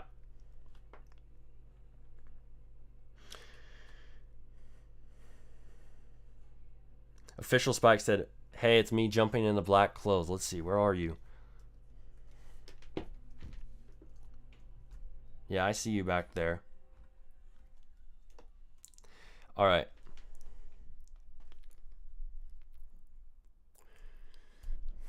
So I do see some questions on development. Now, we'll do that in another stream. We'll bring on more developer guests. It's going to be great in the future when we have more streams on development. And yeah, so we'll talk about development on a future stream, but this stream's just about YouTube. I just want to keep it focused for you guys starting channels and growing your channels, because there's not that much education on this at all. And I want to focus strictly on that this stream. So yeah, good questions on development, but focus on that this stream. So yeah, Rafi said, your opinion on YouTube Shorts for YouTube account and Roblox game growth. YouTube Shorts are good, and I think that YouTube Shorts aren't really like, unless you want to be a Shorts creator, don't make them your main focus. So there's a lot of Shorts creators who do very well. I'm not primarily a Shorts creator. I will upload clips from my content and I'll upload that as Shorts to give you guys more content, give you recaps on specific points that are really good, give a new take on some content I made earlier. I'll do clips from like podcasts, from videos, and I post those as Shorts.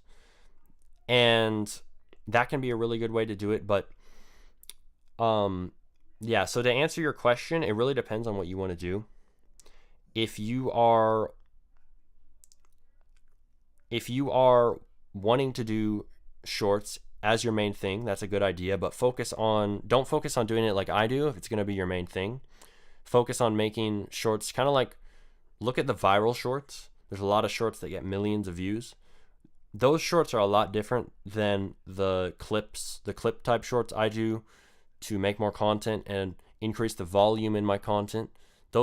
Mine aren't going to get as many views because, well, they're not specifically made to be a popular short. They're specifically made to be a recap on my content, to be a good clip for the audience, and I'm not too worried about getting views. But yeah, I think that if you're doing Roblox Shorts specifically, I think they're going to do better on TikTok, at least especially in the development niche. For me, I found that oftentimes I'd upload a YouTube short back when I do them consistently. I would upload a YouTube short and it wouldn't really do that well. But then I went on to TikTok and I uploaded the same video and it would get like a ton of views. Like I had this one on, for example, there was one on how do you make clouds in your Roblox game. It got like, I don't know, 35k views on YouTube, something like that. And I went and uploaded it on TikTok. It had like 100k or 180k or something like that. And that just shows how TikTok, it can be a lot better than YouTube oftentimes for a lot of the shorts that you want to do. And you can upload to both, but I mean, it's best when you start, especially to focus on one platform. So you can do that, but I wouldn't focus on it mainly. But yeah, next question we have your opinion. Okay, that one I already discussed that one. Oh yeah, you asked about Roblox game growth with YouTube Shorts. That can work.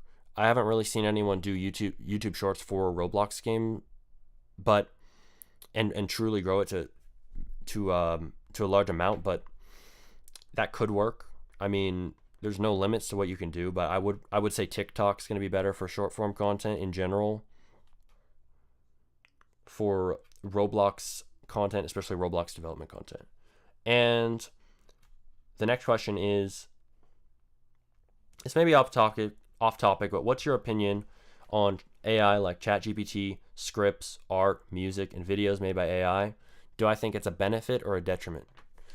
That's a good question. I think that AI it depends how you use it. I think that most people would benefit from using AI more. If you can use AI to save you time, to focus on the bigger picture, to focus on the high level tasks, to focus on being more creative, you can use AI to help you. You can use AI to improve your videos and to make more. But there's some people who go overboard and they'll like use AI too much, or they'll use an AI voice and everything. So I think it's about the way that you do it. And AI can be very helpful. I think that it is a good thing in general for you to use. And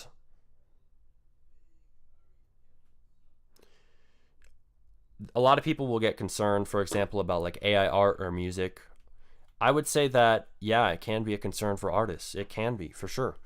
It can be a concern that some people might lose their job if AI can do the same exact thing. But I think that, especially right now, human creativity is highly valuable still. And you should use AI basically as a worker. Like, use AI, leverage it, and there's nothing to worry about. And you're early right now, especially if you start now with AI. You are very early to the game to use AI, and you can use it in a lot of different ways. And it doesn't have to be all this garbage AI content that you see all over the place, where people are just making everything with AI, or making like AI art and just posting it. It doesn't have to be like that. It can be something to save you time. It can be something to help you make better videos even. And yeah, but it really depends on the way you use it. That's what I would say.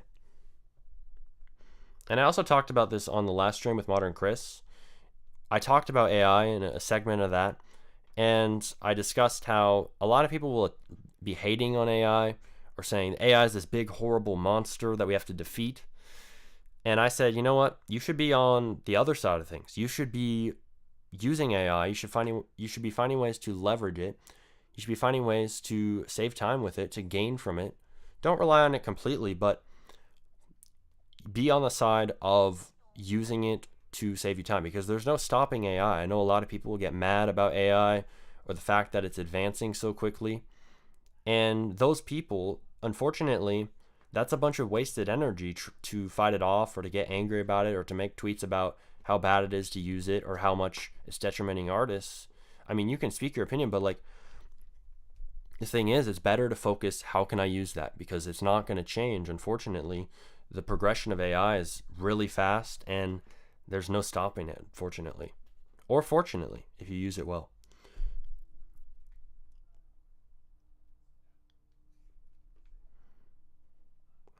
Mylan Mandarin, you have a good question, but like, we might be able to answer in a future stream. I'm just focused on doing the best possible information on growing a Roblox YouTube channel right now. So yeah, we'll talk about that in another stream. We'll talk about game development in another stream. And yeah, so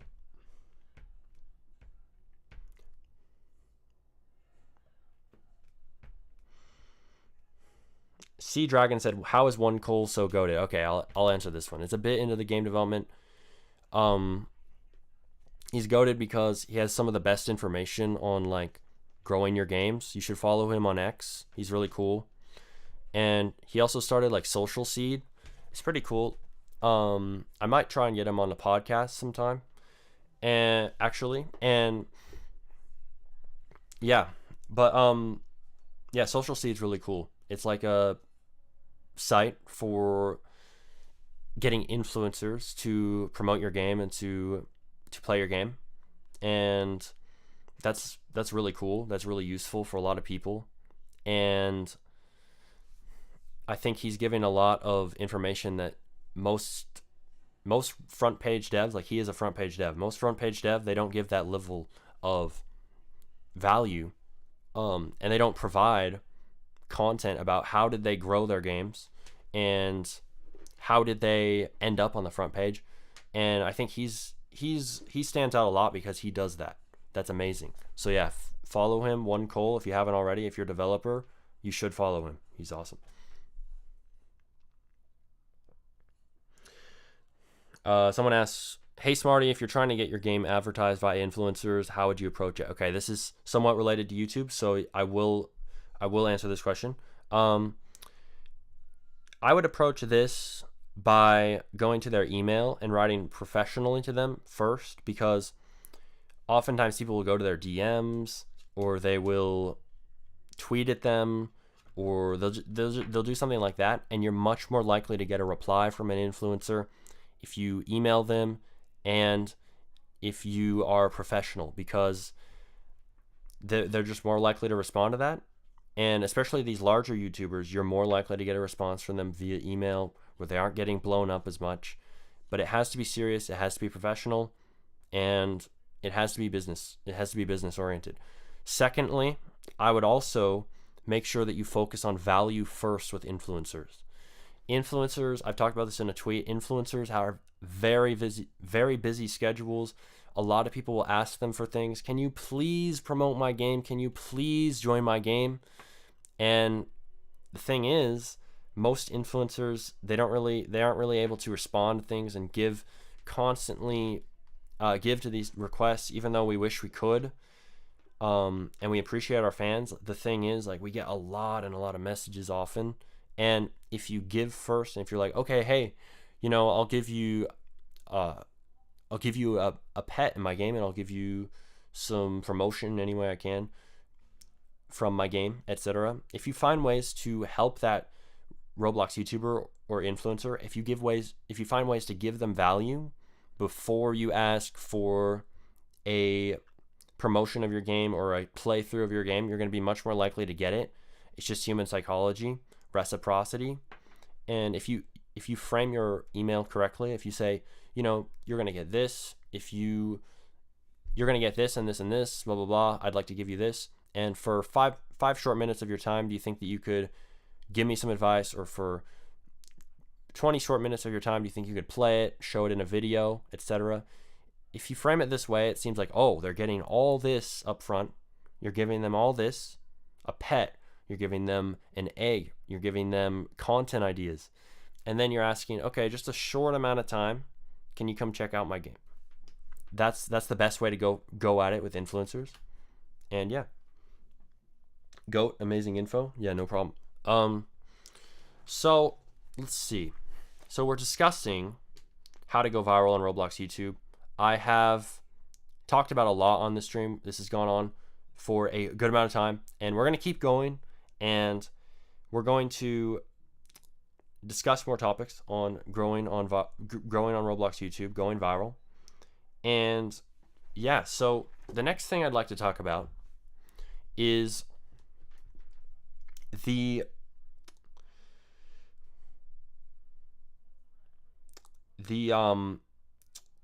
framing of your videos. So I'm going to pull up something that I wrote, which is very helpful for this. This is a topic that, like, most people in the Roblox space, they don't really understand this. They don't really focus on the way that they frame their content. And I mean, with time, you can automatically kind of get good at this, but you're going to see how this is really, really, really key to growing on Roblox YouTube. And you're going to see how this was able to get me like 2.4 million views on my scripting guide by using this technique. So yeah, stick around for this. We're about to reveal some insane information on framing your videos. So your thumbnail and title, they set the context, they set the frame for the rest of the video. And the way that you frame your video from the outset and all the way through it, the way that you present information is very, very key. Many people do not leverage this. They set, for example, they'll set a very narrow context. They'll set a very narrow frame of something really small, like how to script a gun in Roblox Studio. This is a very specific thing. This is a very, very specific video to make, and that isn't bad. But when you are in a higher category, if you are in a more broad frame, more broad context, like how to script an FPS, you're going to get more views because there's a wider audience the more general you go. If I were to give you an example of, if you're to make a video on how to make a gun versus how to make a FPS game versus how to make a game versus how to earn Robux, all of those are like different levels. And the higher you go up on those levels of abstraction is what it's called, the higher you go up in the abstract, the more views that you're going to get. It's a wider audience.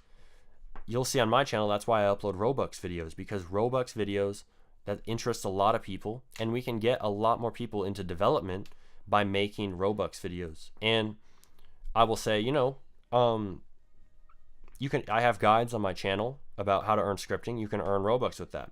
So people will watch the Robux videos and I show them, hey, you can go learn scripting and it's a really good way to earn Robux. Now I have used this very wide context, very wide frame for my video. I have gotten a large audience and I've shown them, hey, Roblox development is a really, really good thing to learn. And then I point them to my other guides that are more specific, lower levels of abstraction, if you get what I'm saying. Abstract, the more abstract you go, the more general, the more views, the more people who are in that category of content. Hope this makes sense.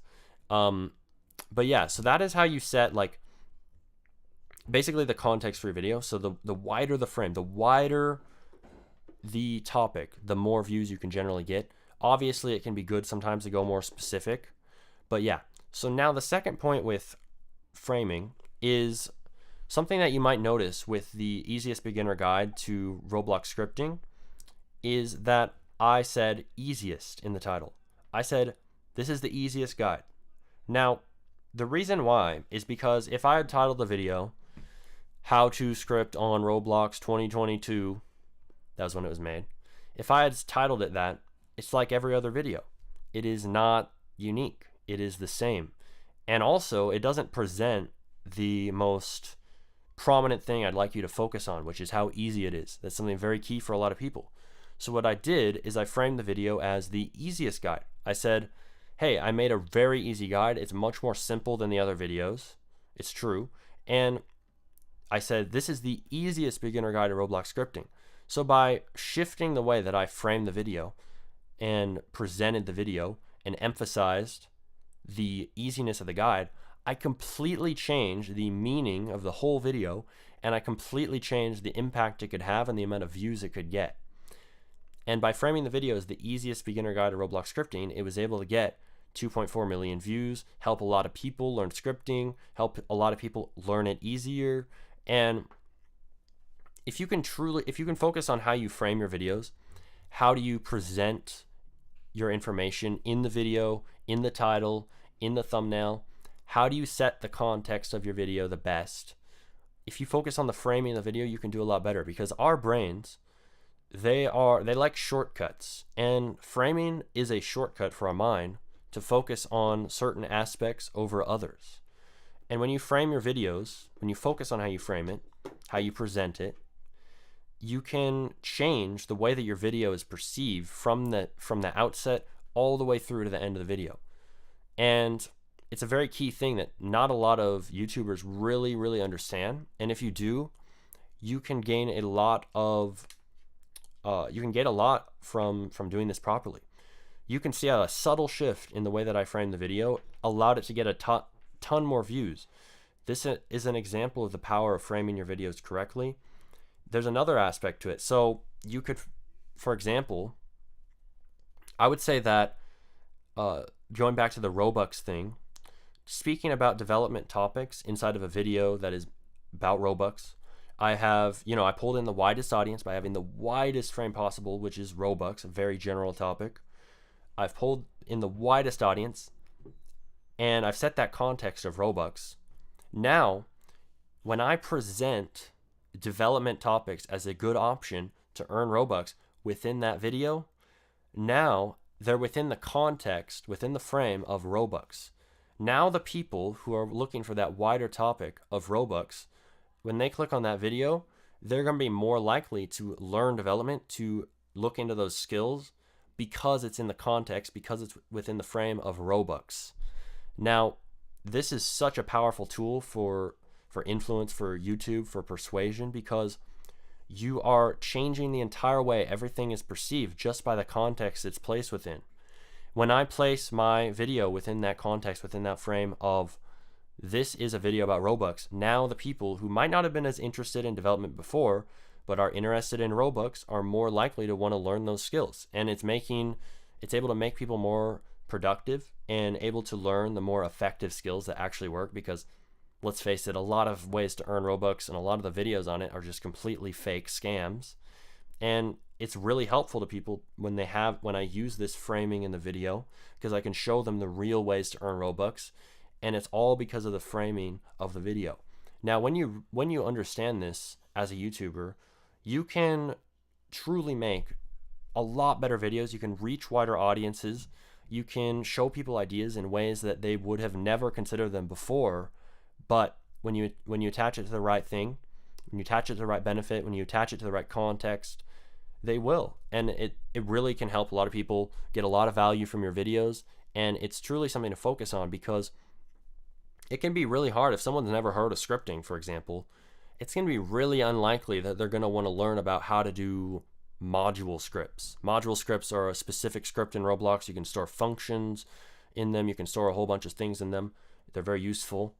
But if you have never heard of scripting before, you're never in your life going to think about, oh, I should really learn module scripts. So if you've framed a video with module scripts in it as how to make module scripts, you're not going to get nearly as many views as if you put that video within the context, within the frame of learning scripting. This is a higher level topic, a higher level of abstraction, right? If you want, you can look that up if that doesn't make sense, but don't worry about that right now. Abstraction. It's a higher level, right? It's more general, and they're more likely, if they're just learning scripting, for example, if you include module scripts within that wider context of that video on scripting, now they're going to learn it. They're going to learn that important aspect of scripting that they never would have been interested in if you didn't show it to them within the right frame, within the right context. This is so key to understand for YouTube, and no one really fully understands this often. So it's very, very useful, and it's very, very key. So yeah, I'm going to check the chat right now. It's quite the interesting tangent on framing your content. Okay, so you were saying, okay, some people are saying clickbait. That is not clickbait. Is it clickbait if you are delivering value, helping the viewer? No. What you're doing is you're pulling in the widest audience possible, and you're guiding them to the best outcome possible. You're helping them reach a conclusion that is going to help them in a way that they never would have came to without your guidance. That's what you're doing with it. And this is what every YouTuber does. You know, for example, Mr. Beast, he'll frame the video as a certain challenge, right? Like, but there's a ton of other challenges within it that if he had set that as the title, it would not have gotten as many views. And that's just one example. So it's not about clickbait. It's about pulling in the widest audience possible, and it's about, good clickbaiting. It's about, showing a very enticing result or very enticing context for the video that pulls in the widest audience, and then yes, delivering on it throughout the video. But yeah, so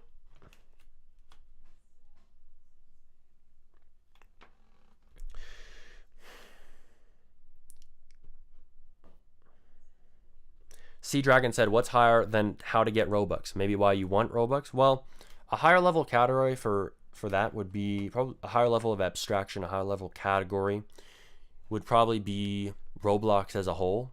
So I guess a documentary on Roblox, for example. I know that's probably an unlikely video that you would make, but yeah, so Roblox as a whole would be a wider category, a higher level of abstraction. If you were to go up higher, you would probably have gaming platforms. If you go up higher than that, you'd probably have the internet. If you go up higher, you would have, I don't know, things or life. You know, it's interesting. You should look into it. This is also key in scripting, abstraction. So abstraction is more like about, okay, we're going to a higher level category, letting all the complexities, all the smaller categories fade into the background on those lower levels.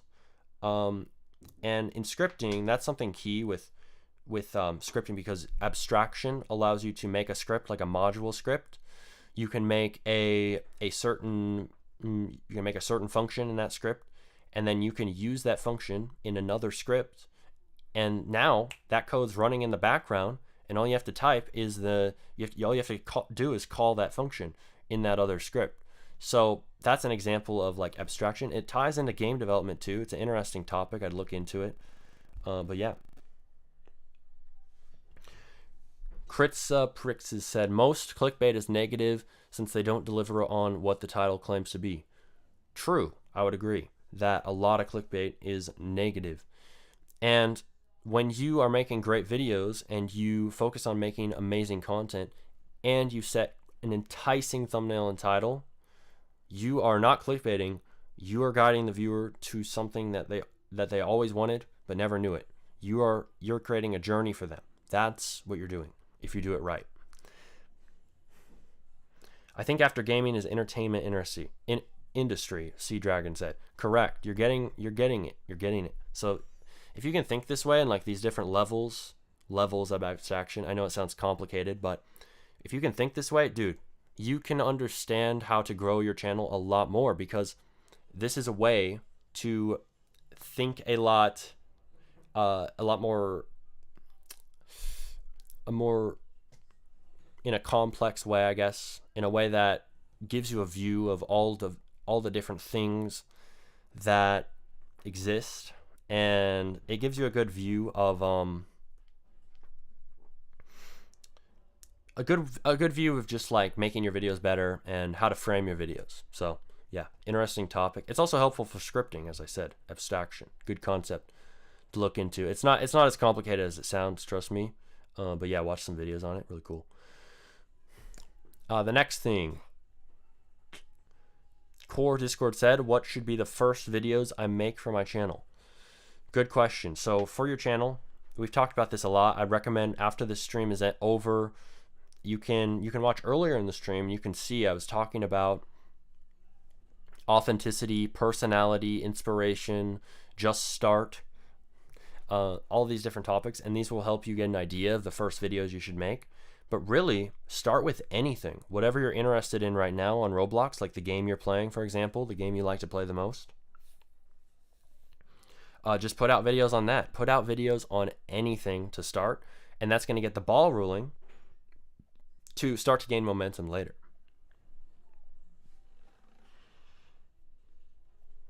Rafi said, framing your videos is necessary, but at one point you can't post whatever you want to. I've been thinking about starting an in-depth dev channel and a broad one with videos like developing for Robux.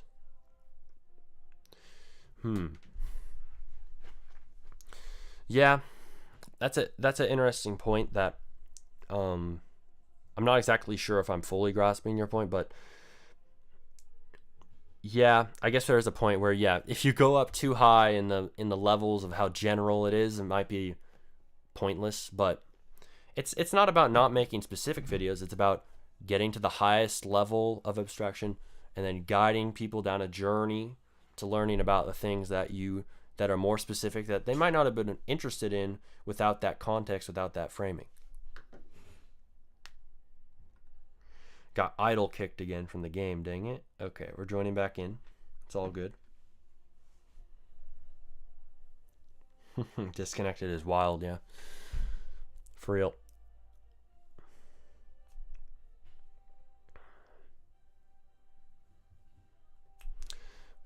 Someone said, by the way, I'm curious, but what makes a popular Roblox YouTuber stand out, and why don't the normal content creators that do have good content just get stuck with 1,000? Well, I think that a lot of what I've talked about here is really the reason why a lot of YouTubers fail and a lot of YouTubers stay at 1K, for example.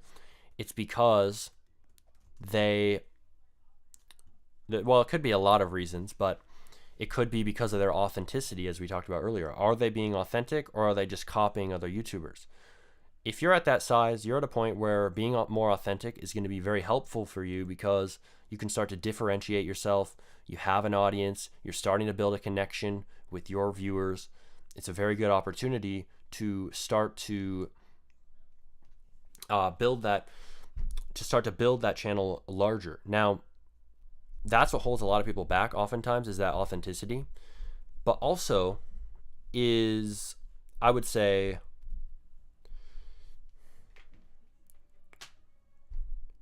what else? I'm thinking, what would get someone stuck at 1K? Well, one good way to think about this is, have you seen YouTubers who are at 1,000 subscribers? Have you seen a lot of them? I'd look at a lot of them, and you should look at them. What is stopping them? If you can find that in a bunch of channels, look at a bunch of channels that are at 1,000 subscribers. What's getting them stuck there? And then compare that. Okay, what do these other channels, say with 10,000 subscribers, have, or 100,000? What pushed them above that level, and what are these other channels missing? And you can start to find, okay, what do I need to not make the mistake of the 1K channels and push to those higher heights of the 100,000 subscriber channels. Rafi said, at this point, I feel like making viral videos for broad audiences is more about entertainment than actual content. Fast-paced, flashy editing is the key to viral videos at the moment. Yeah, that can be true, that making viral videos for broad audiences, yeah, is more about entertainment. But the thing is that really, entertainment is, even education should be entertainment. See, if you're just making education videos and there's no entertainment in it at all, if there's no like humor or anything, you're not going to get people sticking around as long. You're not going to get as many views as a whole. And that's the thing. Everything should be entertainment to a degree.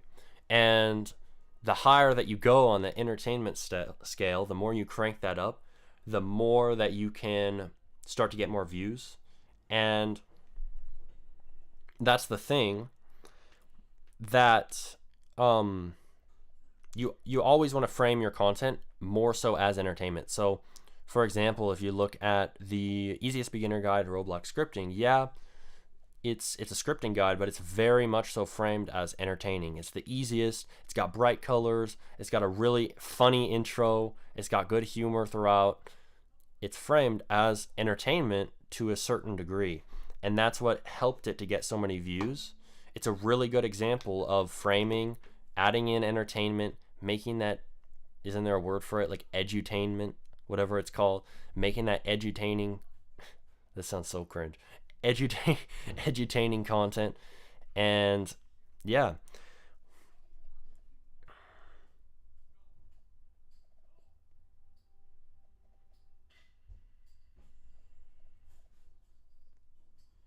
but fast-paced, flashy editing is the key to viral videos at the moment. Well, not necessarily. There's a lot of things that can make viral videos, and you'd be surprised. Authenticity is a really good way to start getting popular videos, because there's not that many people out there who are showing their true selves on YouTube and on social media at all. Like, a lot of people are just fake on social media in general. And the more that you can be authentic, the more you're going to be able to stand out. Now, obviously, there's nuances to this. There's framing your content. There's managing your brand. That's something I'd like to get into. Managing your brand, all that. So yeah, but authenticity allows you to grow your channel, and allows you to do things other people can't do, because nobody else is you, right? And the things that you might find bad right now about yourself or your voice or whatever are actually your biggest strengths. The quirks of your personality, whatever it is that you don't like, that's actually your biggest strength.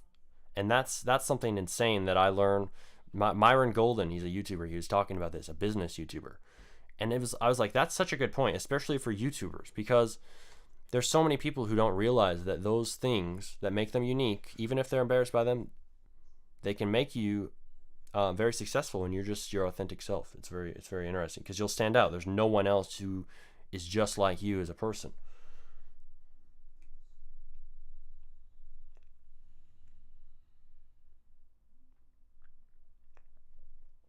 Rafi said, great stream. You answered all my questions. Thank you on X. He posted that on as a reply. You're welcome. No problem. Glad you're enjoying the stream. Yeah, this has been a great stream. I'm glad you guys have tuned in. Make sure to like if you're enjoying. Yeah, I've really enjoyed it. It's been good. And yeah, add more questions, all that. And yeah. So the next thing I'd like to talk about is, so I kind of touched on this. I was like, oh yeah, I want to talk about that. Brand. So oftentimes people don't really realize that your channel is a brand. Your name is a brand. And what is a brand? Well, basically a brand is a name that reminds you of a story. And if you think about that, for example, my channel, you'd probably think, okay, Smarty RBX, and then you'd think of a story because my channel has a story to it. You know, I talk about growing your games. I talk about making I talk about Roblox development. I've taught a bunch of people how to script, etc. There's kind of a story in your mind. Oh, he's working on more projects like ABR. There's kind of a story in your mind attached to my name. And that's the thing. When you can take control of your story as a creator and understand that your channel has a story, that your brand is a name with a story attached to it, the more that you understand this, the more that you can grow. Because the second you take control of that narrative, the second you take control of that story around your channel, is the second that you're fully in control of your content and the trajectory of your channel and brand. Because many people, they don't understand that your channel, your videos are all part of a story, an ongoing story. And the more that you can understand this, the more that you can have a story, the better that you can do on YouTube or anything that requires branding or personal branding or even business, because branding is very key to business. But yeah, so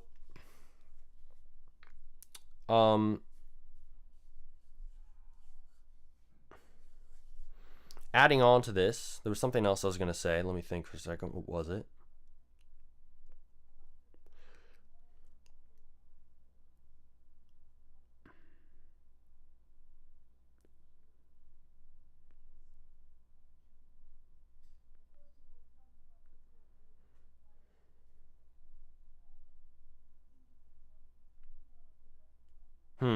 All right, what was I going to say? But adding on to that, so being a YouTuber or anyone on social media, you have a brand, you have that story naturally. You have an ongoing story, and that's all your content, everything you've said, all that you do, it all makes up your brand story. And what you want to do is you want to have a story that people want to see themselves within. So my channel, for example, it's a very enticing story because I'm helping people learn, master Roblox development. I'm teaching those skills, and people want to see themselves within that story of, you know, becoming a better developer, becoming a better creator on Roblox, and we're all growing as creators on this channel. It's a very enticing story that people want to get involved in. And this is very key to my brand, for example. And if you can really think about that for yourself, for your YouTube channel, for your content, whatever you're doing right now, dude, you can grow a lot, because the more that you can take control of this story, the more that you can appeal to your audience's psychology. See, our minds are very, very, very story oriented. Pretty much everything we think about, our whole lives, we recount them as a story. And if that makes sense, that means that the more that your brand and your channel is a story, the more that you're naturally slotting into the natural way that the human mind works, right? You are making a story, and stories vibe with our mind in such a way that it's very powerful. And most people, they don't really understand the power of stories on their channel. And if you realize this, you can really start to make your channel more compelling and more appealing to your audience's psychology. Your channel is an overarching story, and within that, you have stories on the micro level on each video. So each video is also a story in itself within that larger story of your brand, your channel. So when you understand this, and when you also look into storytelling, for example, it's some of the keys to growth on YouTube that no one really talks about, because I mean, a lot of people, they're just like, oh, storytelling, whatever, that doesn't have anything to do with YouTube. No, it has everything to do with YouTube and everything to do with psychology. A lot of people think, oh, you know what, I got to focus on the algorithm and I got to focus on that. No, that is wrong. It's people over algorithms, psychology over analytics. This is what I tell people every post I do on YouTube, anything on the community posts, etc. I will say this, because who is that algorithm trying to serve? The people. So focus on them. Don't be chasing the algorithm. Focus on helping the people first, and the algorithm will naturally promote your videos. What do those analytics represent? Those analytics represent the psychology of your audience, their desires, their fears, their interests, all of that is represented by the analytics. That it's just a representation, a map of your audience's psychology. See? So people over algorithms, psychology over analytics. The minute that you understand this, the minute you start studying these things, this is the minute that your channel can start to take off. Because, dude, a lot of people focus way too much on the algorithm, trying to please machines, when it's about trying to please your ideal viewer and trying to give them value. Not just trying to please them, trying to give them value, trying to give them what they want, which is, well, it depends on your channel. They might want entertainment, they might want inspiration, they might want motivation, they might want help in a certain topic. There's a lot of things that they might want. That's what providing value is all about, is giving them what they want. And yeah, so how are you going to give value if you're constantly focused on pleasing a machine or looking at numbers constantly, when it's about people over algorithms, psychology over analytics? Amazing thing to focus on. Really do focus on this, because you're gonna see the potential once you start to implement this on your channel. And study psychology, study storytelling, study branding, study marketing, study sales. This stuff is going to help you a lot more in everything in life. These are like the meta skills for life. There's skills, you have meta, and you have meta skills, the skills above the skills. This is going to help you in a ton on YouTube, though, especially because, dude, these are what the real craft is. It's about authenticity, and then it's about people over algorithms, psychology over analytics. If you can get this into your brain, and this is your focus, you'll find it a lot easier to grow on YouTube, because people are focused too much on the algorithms, too much on machines, and not enough on the people who are actually watching the videos. The more you focus on them, the better you can do. For example, thumbnail advice. People ask, how do you make better thumbnails?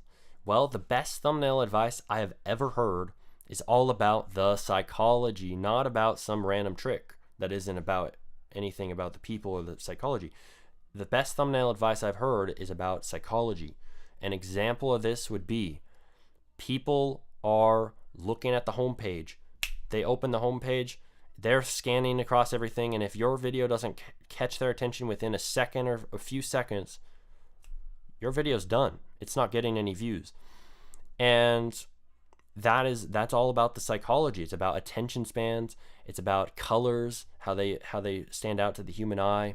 It's about all of these things, and also about like the elements in the thumbnail. If your thumbnail, for example, is too crowded, too many elements, or if it has nothing in it, on the other hand, well, if you have either of those, your thumbnail is not good enough to convey the information in the right amount of time. They say that it's best to have 3 main elements in your thumbnail maximum. And that might sound crazy because, oh, how do I only have 3 things in my thumbnail? Well, three main things. You can have small things, small details, but three main things in your thumbnail really going to help you. And also, a lot of you guys, you have you have too small of text. You have tiny, tiny, tiny letters in your thumbnail. You have tons of words, or you have maybe an image that's too small. All these things are taken away from your views, because the thing is, people can't see these in the split second after they open YouTube. They can't.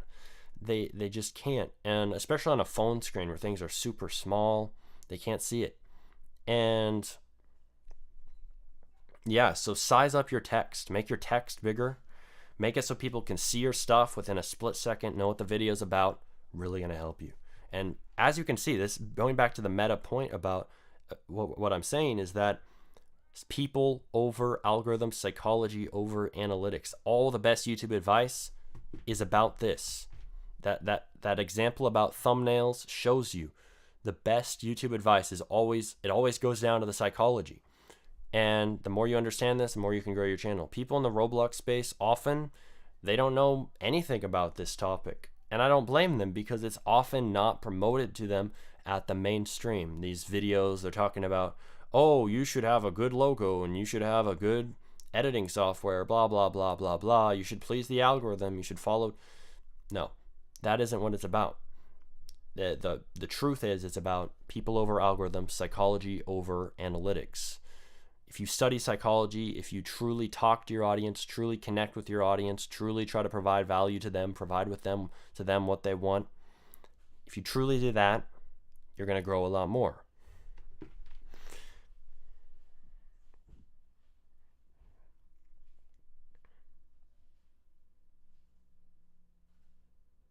But yeah, so finally, I want to discuss monetization. We might review your channels in a future stream, but I don't think I'm going to do it on this stream. But I'm going to talk about monetization. So we talked about monetization a bit earlier. How do you get monetized on YouTube? How do you do all that? And the thing is that monetization it comes in a lot of forms. People think that monetization is all about AdSense only about YouTube ads. And there's a lot of misconceptions about monetization, but I'm going to break down some things that are going to revolutionize the way that you see it, because there's a huge opportunity right now I want to talk about in a moment.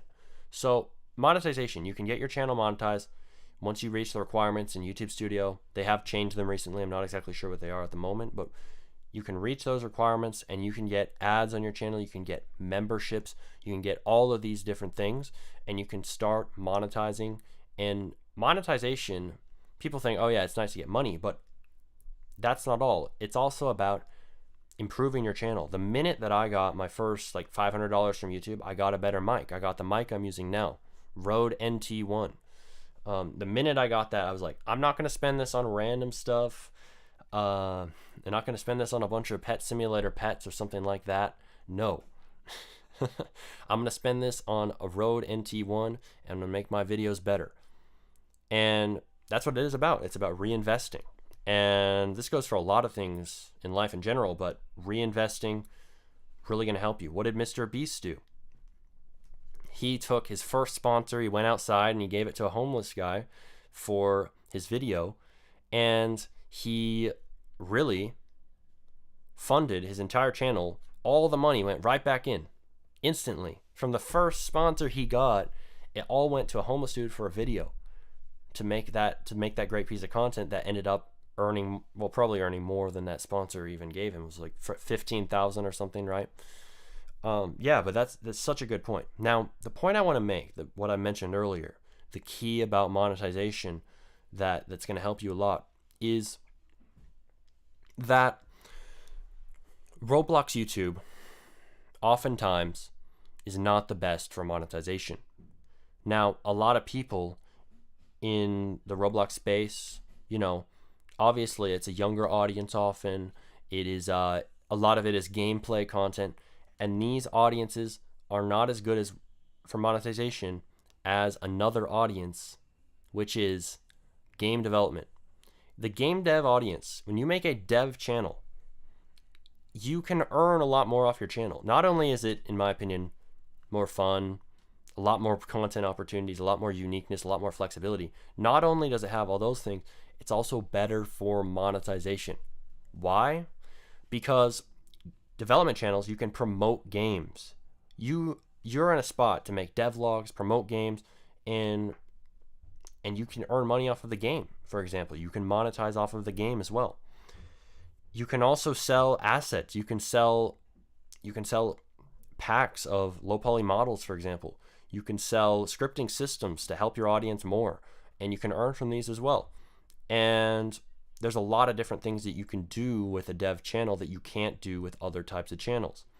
And believe it or not, people might buy your assets if you started a dev channel, gave people value, provided what they want to them, and they realize, hey, you know what? His assets are probably really good. I'm going to go buy them.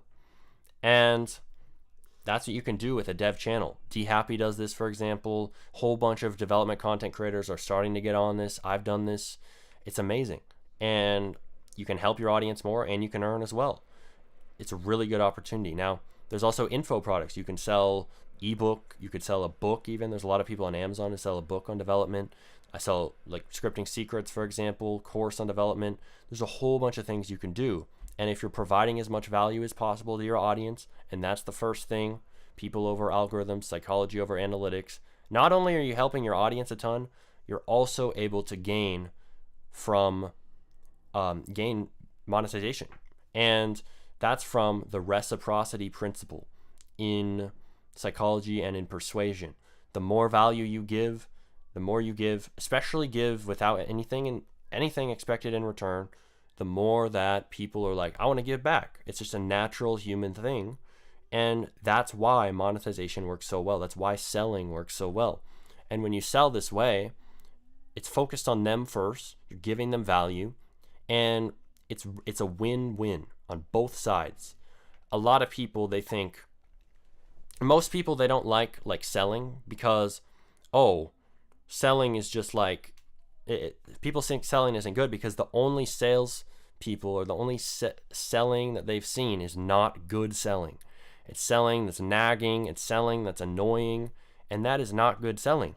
The best selling is soft selling, which is where you are providing value first, which is where you are not focused on getting the sale, you're focused on helping the customer and letting them make their own decision. And this is how a dev channel can work. You can use soft sales. You can use the principle of reciprocity, give as much value as possible, and then people can naturally, find your products on your channel, and they can buy them if they're interested. And that is like such a good way to do it because it's amazing, and it's a win-win for both sides. It's the best way to do it. People who do, anytime you think, salespeople not good. No, selling is very good. It's just that most people you know about doing sales are not good at it. They're hard selling you. You feel pressured. This is the stereotype about them. I highly recommend watching Myron Golden's series called Selling Without Selling. If you're interested in this, it can be applied to a dev channel so well. It's a really good playlist on YouTube. It explains why most salespeople are not good. It's why there's this horrible stereotype where salespeople are just annoying. That's just the salespeople that you know of, for example. And selling is a good thing. It's designed to help them gain more value. Now, this is very key. Back to psychology for your channel. Like, you can learn about selling. You can sell your ideas better. You can sell your channel better when you learn about this. So I highly recommend checking that stuff out. It's very helpful. I think I have a video. I'm not sure if I'll upload it, but it's a video soon talking about how business skills can help in Roblox development, and also in I think I might mention content creation, because this applies to everything. These skills are skills for life. Many people don't want to learn them, but when you do, it expands a lot of opportunities for you. You can use them for good, and you can use them to help people more. It's great. And yeah, I'm gonna check the chat right now. Selling is uncovering the value for my offer. Myron Golden. Correct, CD Dragon. Yeah, he did say that. That's a very good way to show it.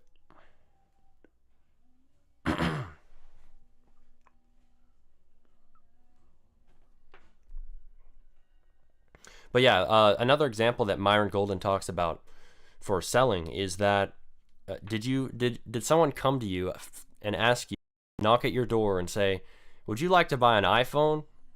Or did you just buy that iPhone because you wanted it? Well, that is the essence of selling without selling. You didn't realize it, but Apple sold to you, and it was so subtle that you didn't even notice.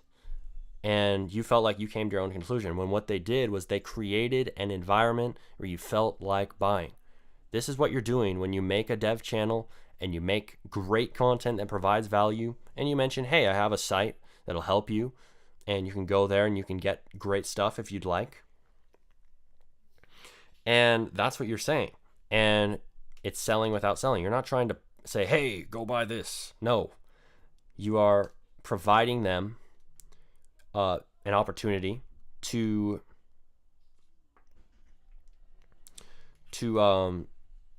gain more. And if they want to buy, they can. And it's in the background, and it's a good way to do it. And knowing about this stuff is very, very good because it can help you grow your channel as well. It's not just about monetization. Understanding selling, understanding persuasion, understanding psychology, understanding influence. This stuff is going to help you go viral on Roblox YouTube, like the title says. And all of it is very key skills. And sometimes I know that I've talked about in recent videos, oh yeah, you should learn business skills for Roblox. Sometimes it can be hard to do that because it's like, how does this fit in? How does this fit into Roblox? It can be hard to think about at first.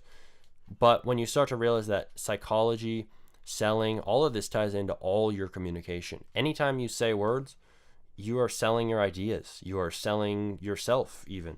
So learning about these things, it's going to help you in everything. They're good skills to learn. It's everywhere. It's everything you say. And it can help you a lot in growing your channel as well.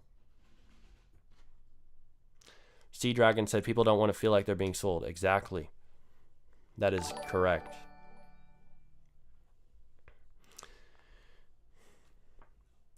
Lazy Bean said, do I know who ByteBlocks is? Yeah. He has really good video ideas. I haven't watched yet. I'm gonna be honest, I have not watched yet, but he's really good at it. I can tell. Really, really good at it.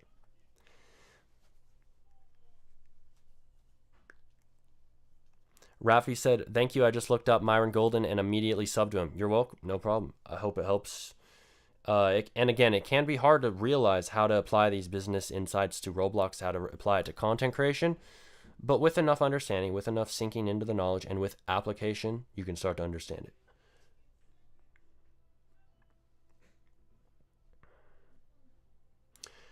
Rafi said, I'm so hyped for the upcoming SmartyTalks in which you'll talk about Roblox games, etc. I'll spam questions.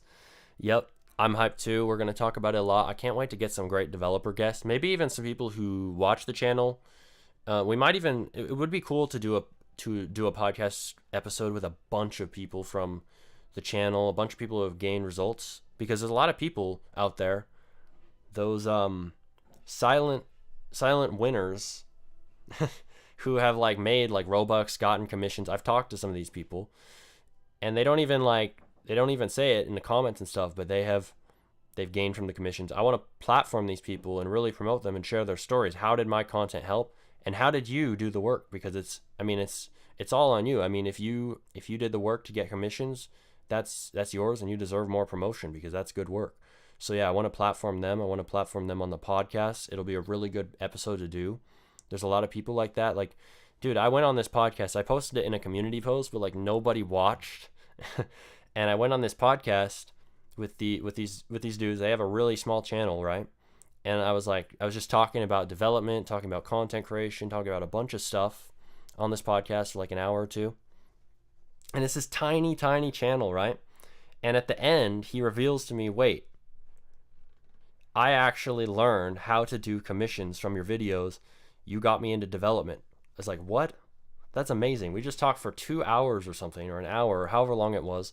You didn't even mention that the whole time, but dude, that was amazing. And it shows how there's a lot of people out there, they're gaining results from the content, but I want to platform them. I want to promote them. It's going to be great when we do that. And yeah, if you scroll down, it's on Way Too Random's channel. Shout out to Way Too Random. That was an interesting podcast. It was a bit like slow, so I'd watch it at 2 times speed if you're gonna listen to it. But yeah, like nobody even watched. But the end was really interesting because you can learn how somebody stumbled upon my channel. They learned how to take commissions, and look at what they're doing now. I think he said he was earning a bunch of Robux, so that was really cool. Core Discord said, thanks for all the help, Smarty. Love your videos. Thank you. Appreciate you too. Thanks for watching them.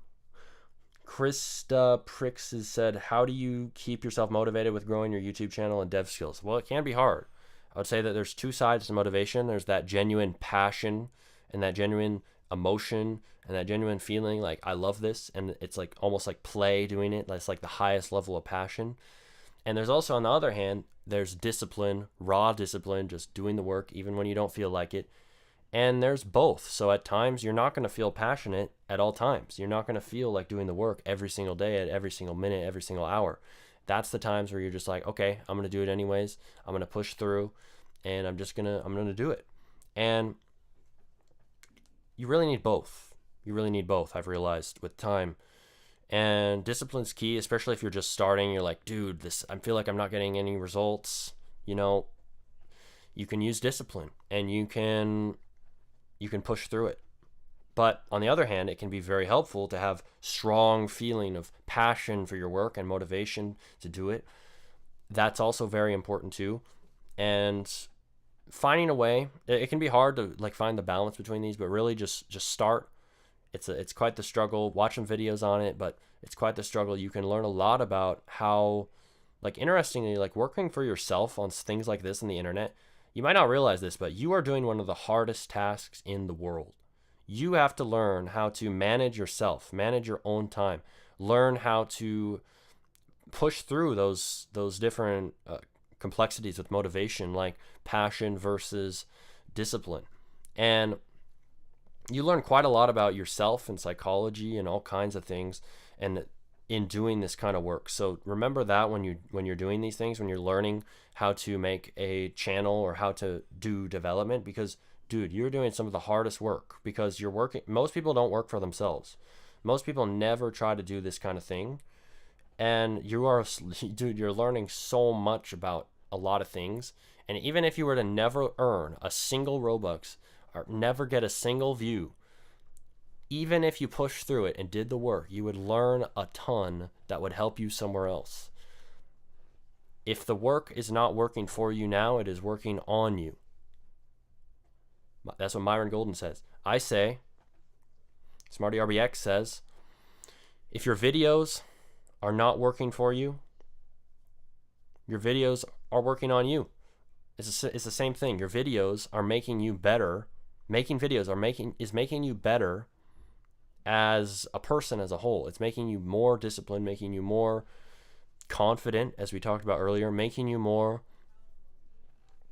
able to teach yourself new things, able to be consistently motivated, able to understand psychology and people better. All these things, your videos are working on you. So if your videos are not working for you, they're not getting a ton of views right now. Remember, they're working on you.